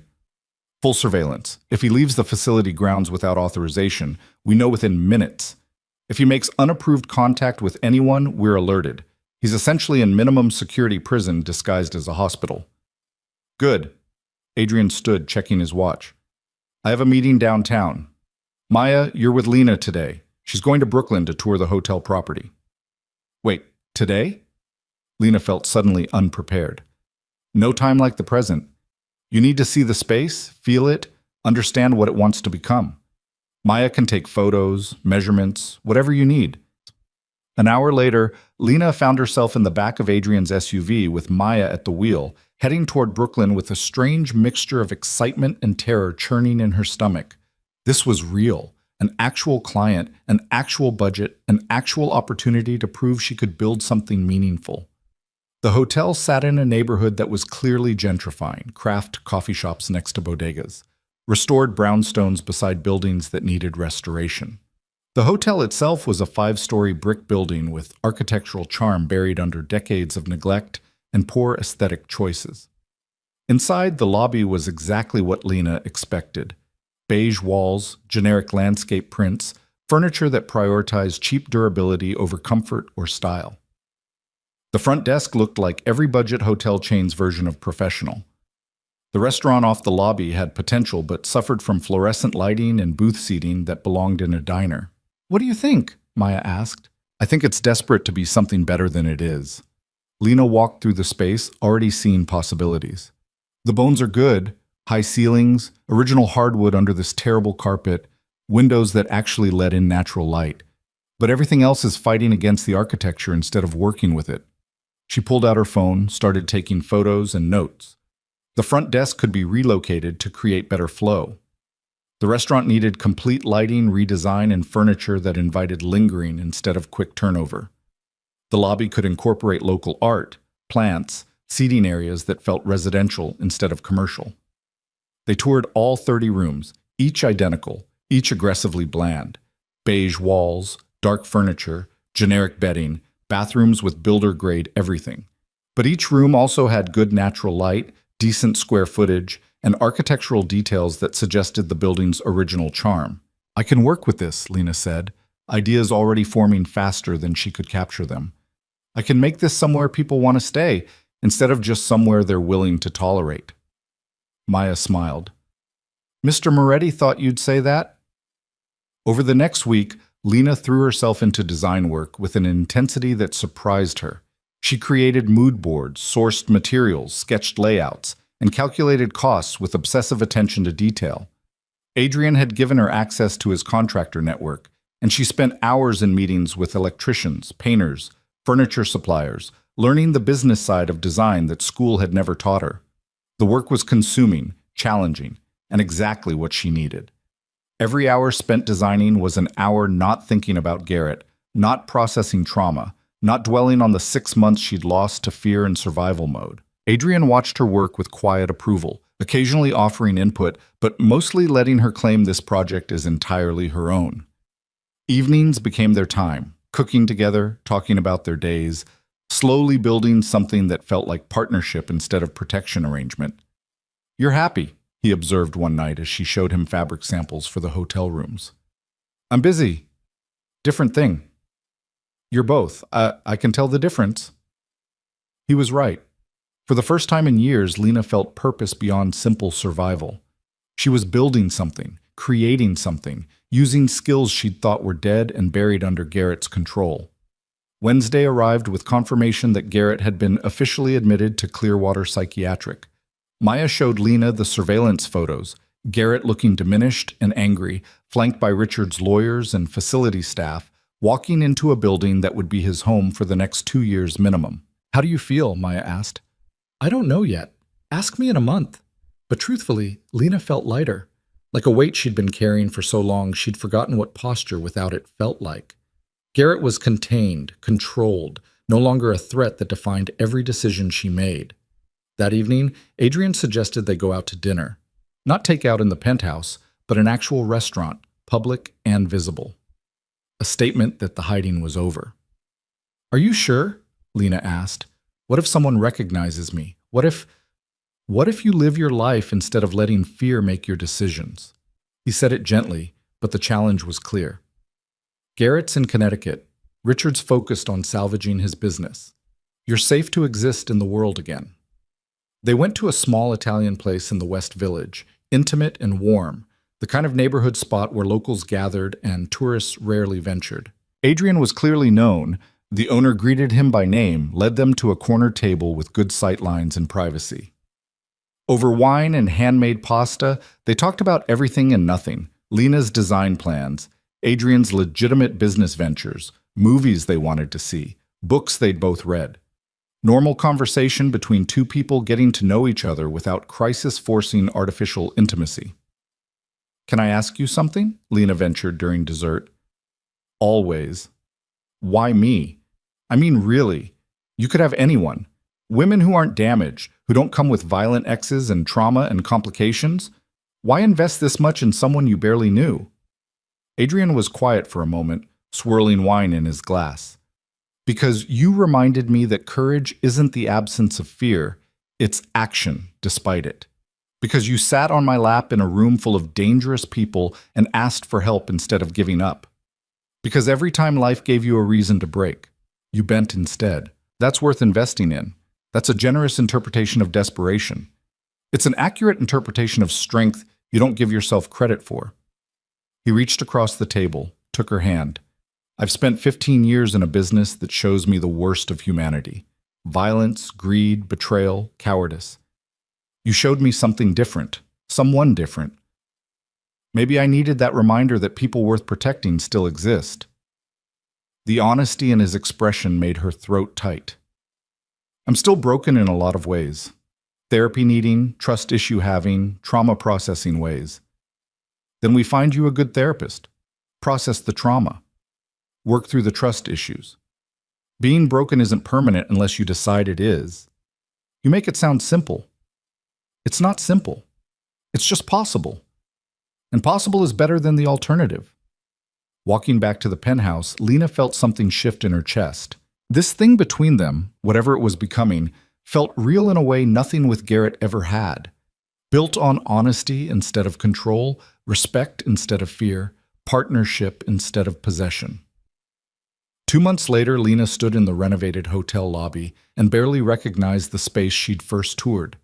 Gone were the beige walls and generic furniture, replaced with warm grays, rich woods, and jewel-tone accents that made the space feel sophisticated and welcoming. The front desk had been relocated and redesigned, now a beautiful focal point instead of a barrier. The restaurant glowed with carefully planned lighting, intimate booth seating, and local art that gave it neighborhood character. Adrian appeared at her shoulder, surveying the transformation with satisfaction. "You did this. We did this. Your contractors, your budget, your trust. My resources. Your vision. There's a difference." He handed her a tablet showing the hotel's booking rates. "We're fully booked for the next 3 months. Rates increased 30% and people are paying without complaint. Trade publications are asking to feature the redesign. You've created something remarkable." The pride in his voice was unmistakable. Lena felt it too. Not arrogance, but earned confidence. She'd taken a tired, forgotten space and given it new life. Proved to herself that she could build something meaningful. "What's next?" she asked. "That's up to you. I have 2 more properties that need your attention if you're interested. Or you start taking outside clients, building a business that's entirely yours. Whatever you decide, you have the portfolio and reputation to support it now." Over the past 2 months, things between them had evolved with surprising naturalness. They'd started as protector and protected, evolved into something like friends, and gradually become partners in the truest sense. Not rushed, not forced, just 2 people who'd found unexpected compatibility in crisis and chosen to see if it lasted beyond necessity. "I want to take outside clients," Lena said. "Build something that's completely mine. But I also want to keep working with you, if that's not too complicated."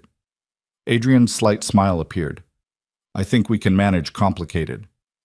That evening, they celebrated the hotel opening with the team who'd made it happen. Contractors, suppliers, Maya, and the security personnel who'd become unexpectedly important in Lena's life. It felt like family in a way her actual family never had. People who'd shown up, done their jobs excellently, and supported her vision without trying to control or diminish it. Maya pulled Lena aside during the celebration. "You know he's in love with you, right?" "What? No, you're just living together, building a business together, and looking at each other like you've solved some complicated equation. Trust me. Trust? He's in love. Has been for weeks." "How can you tell?" "Because I've worked for him 5 years and never seen him look at anyone the way he looks at you, like you're something precious he's afraid to break but refuses to cage." Maya's expression was serious. "Question is whether you feel the same way." Lena watched Adrian across the room, talking with contractors about some detail of the renovation, animated in a way he rarely was in his other business dealings. He'd given her space to heal, resources to build, protection without possession. He'd asked nothing in return except honesty and effort. "Yeah," she admitted. "I think I do." "Then tell him. Life's too short for people who care about each other to pretend they don't." Later, after the celebration wound down and they returned to the penthouse that had transformed from safe house to home, Lena found Adrian on the terrace where she'd stood months ago feeling hopeful for the first time in years. "Maya says you're in love with me," she said without preamble. Adrian turned, expression carefully neutral. "Maya needs to learn discretion." "She's not wrong, though, is she?" "No, she's not wrong." He didn't look away, didn't deflect. "I didn't plan it. Didn't particularly want the complication, but somewhere between you sitting on my lap desperate and terrified and you standing in a renovated lobby, confident and proud, it happened. You don't have to—" Lena kissed him before he could finish the sentence. It wasn't her first kiss. That had happened 2 weeks ago after too much wine and too much laughter. But it was the first one that meant something beyond exploration. This was claiming, choosing, declaring that what they'd built in crisis could become something lasting. When they finally broke apart, Adrian's expression had transformed into something open and pleased. "Well, that's one way to respond. I'm in love with you too. It's terrifying and possibly terrible timing and definitely complicated, but it's true." Terrible timing would have been 6 months ago when you were still healing and I was still figuring out if protection would turn into something else. Now? He pulled her closer. Now feels exactly right. They stood on the terrace as Manhattan glittered below, two people who'd found each other in the worst possible circumstances and somehow built something worth keeping. Not perfect. Perfection was illusion, and they both knew it. But real, honest, built on respect and partnership instead of need and control. 3 months later, Lena signed the lease on her first office space, a small studio in a converted warehouse in Brooklyn, where she could meet clients and work on designs. Her business was officially established, LLC paperwork filed, business cards ordered, website live. She had 3 outside clients in addition to Adrian's properties, and a waiting list of people who'd seen her hotel work and wanted similar transformations. She'd also started therapy, working through the trauma of Garrett's abuse with a psychiatrist Adrian had recommended. It was hard, painful work, confronting the ways she'd normalized violence, examining the patterns that had made her vulnerable, building healthier frameworks for relationships and self-worth. But it was necessary work, and she was committed to doing it right. Garrett remained at Clearwater Psychiatric, his monthly progress reports showing slow but steady improvement. He'd be there at least another 18 months, possibly longer. Lena didn't think about him often anymore. He'd become something from her past instead of a threat to her present. Richard Morrison's construction empire had survived but diminished, his political connections severed, his reputation permanently tarnished by association with his son's crimes. Lena occasionally saw his name in business articles, usually attached to words like struggling and downsizing. She felt no satisfaction in his downfall, just relief that his enabling had ended. The anniversary of the night she'd walked into Club Obsidian arrived without Lena initially realizing its significance. She was working late at her studio, finalizing designs for a restaurant client, when Adrian appeared with takeout and wine. "You forgot what day it is," he said, unpacking containers. "Did I miss something? Your birthday's not until—" Then it hit her. "Oh, a year ago today. A year ago today, you made the bravest, craziest decision of your life and sat on my lap asking for help from a complete stranger. Best terrible decision I ever made." I was thinking the same thing. He pulled something from his jacket pocket, a small velvet box that made Lena's heart stop. "Before you panic, this isn't what you think it is. Or not exactly what you think it is." He opened the box to reveal a key. Simple, silver, attached to a keychain engraved with coordinates. "It's the key to the penthouse," Adrian explained. "Your name is on the deed now. Equal ownership. Not as my girlfriend or my partner in the romantic sense, but as someone who's earned the right to have a home that's actually, legally, irrevocably yours. No one can take it away. Not me. Not anyone. It's yours." Lena's eyes burned with tears she didn't bother hiding. "You're giving me half your penthouse." "I'm giving you security. The kind that comes from ownership, not permission. You've built an incredible business, but businesses can fail. You've built an incredible life, but circumstances can change. This?" He closed her fingers around the key. "This is permanent. Safe harbor. That's always there. No matter what happens with us, with your business, with anything else life throws at you. What if we don't work out? What if then we're 2 people who own a penthouse together and figure out how to be civil about it? But I don't think that's happening. I think we're building something that lasts. And if I'm wrong, you still have a home. That's the point." Lena looked at the key in her hand, feeling the weight of what it represented. Not ownership of expensive real estate, but freedom, security, the knowledge that she'd never be homeless, never be desperate, never be so vulnerable that she had to accept abuse to survive. "Thank you," she whispered. "Thank you for being brave enough to ask for help a year ago. Everything good in my life since then traces back to that moment." They ate takeout on the terrace where Lena had once stood feeling hopeful about an uncertain future. Now the future felt less uncertain, still complicated, still challenging, but filled with possibility instead of fear. "Do you ever regret it?" Lena asked. "Taking me in, protecting me, dealing with all the Morrison drama?" "Not once." "Do you regret sitting on my lap?" "Not even a little, though I'm still amazed that worked." Desperation and courage make a powerful combination. Turns out they're also a good foundation for everything else. 6 months later, Lena's design business had expanded to a team of 3: herself, an assistant, and a junior designer she'd hired from the same shelter system that had once housed her. She paid fair wages, offered benefits, and created a workplace culture built on respect and support instead of fear and exploitation. Her client list included restaurants, boutique hotels, residential projects, and commercial spaces. She'd been featured in design magazines, won an award for the hotel renovation, and established a reputation for creating emotionally intelligent spaces that prioritized human needs over aesthetic trends. Adrian had gradually transitioned several of his operations toward legitimacy, using Lena's success as a model for how to build sustainable businesses that didn't require existing in legal gray areas. He'd never fully abandoned his original world that wasn't realistic or probably even possible, but he'd found a balance that let him sleep better at night. Their relationship had evolved into something comfortable and committed without losing the intensity that had brought them together.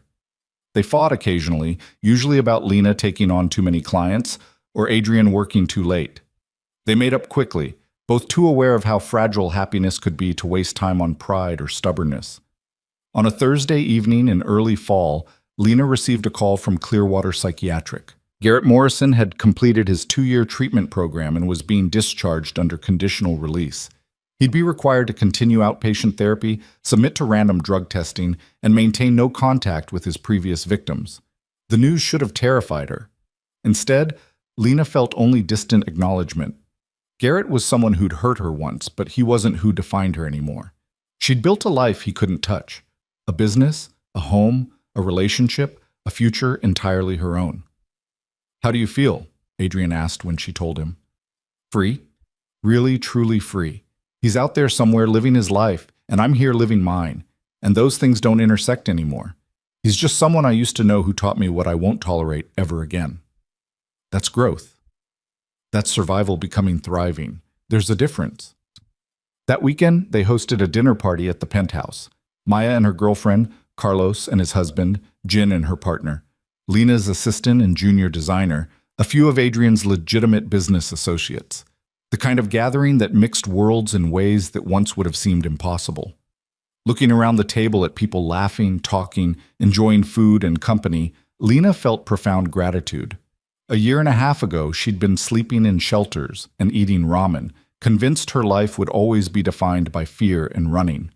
Now she had family, not by blood, but by choice, and a future she'd built with her own hands. "You look contemplative," Maya observed, refilling wine glasses. "Just thinking about how much has changed, how different everything is from where I thought it would be." "Better or worse?"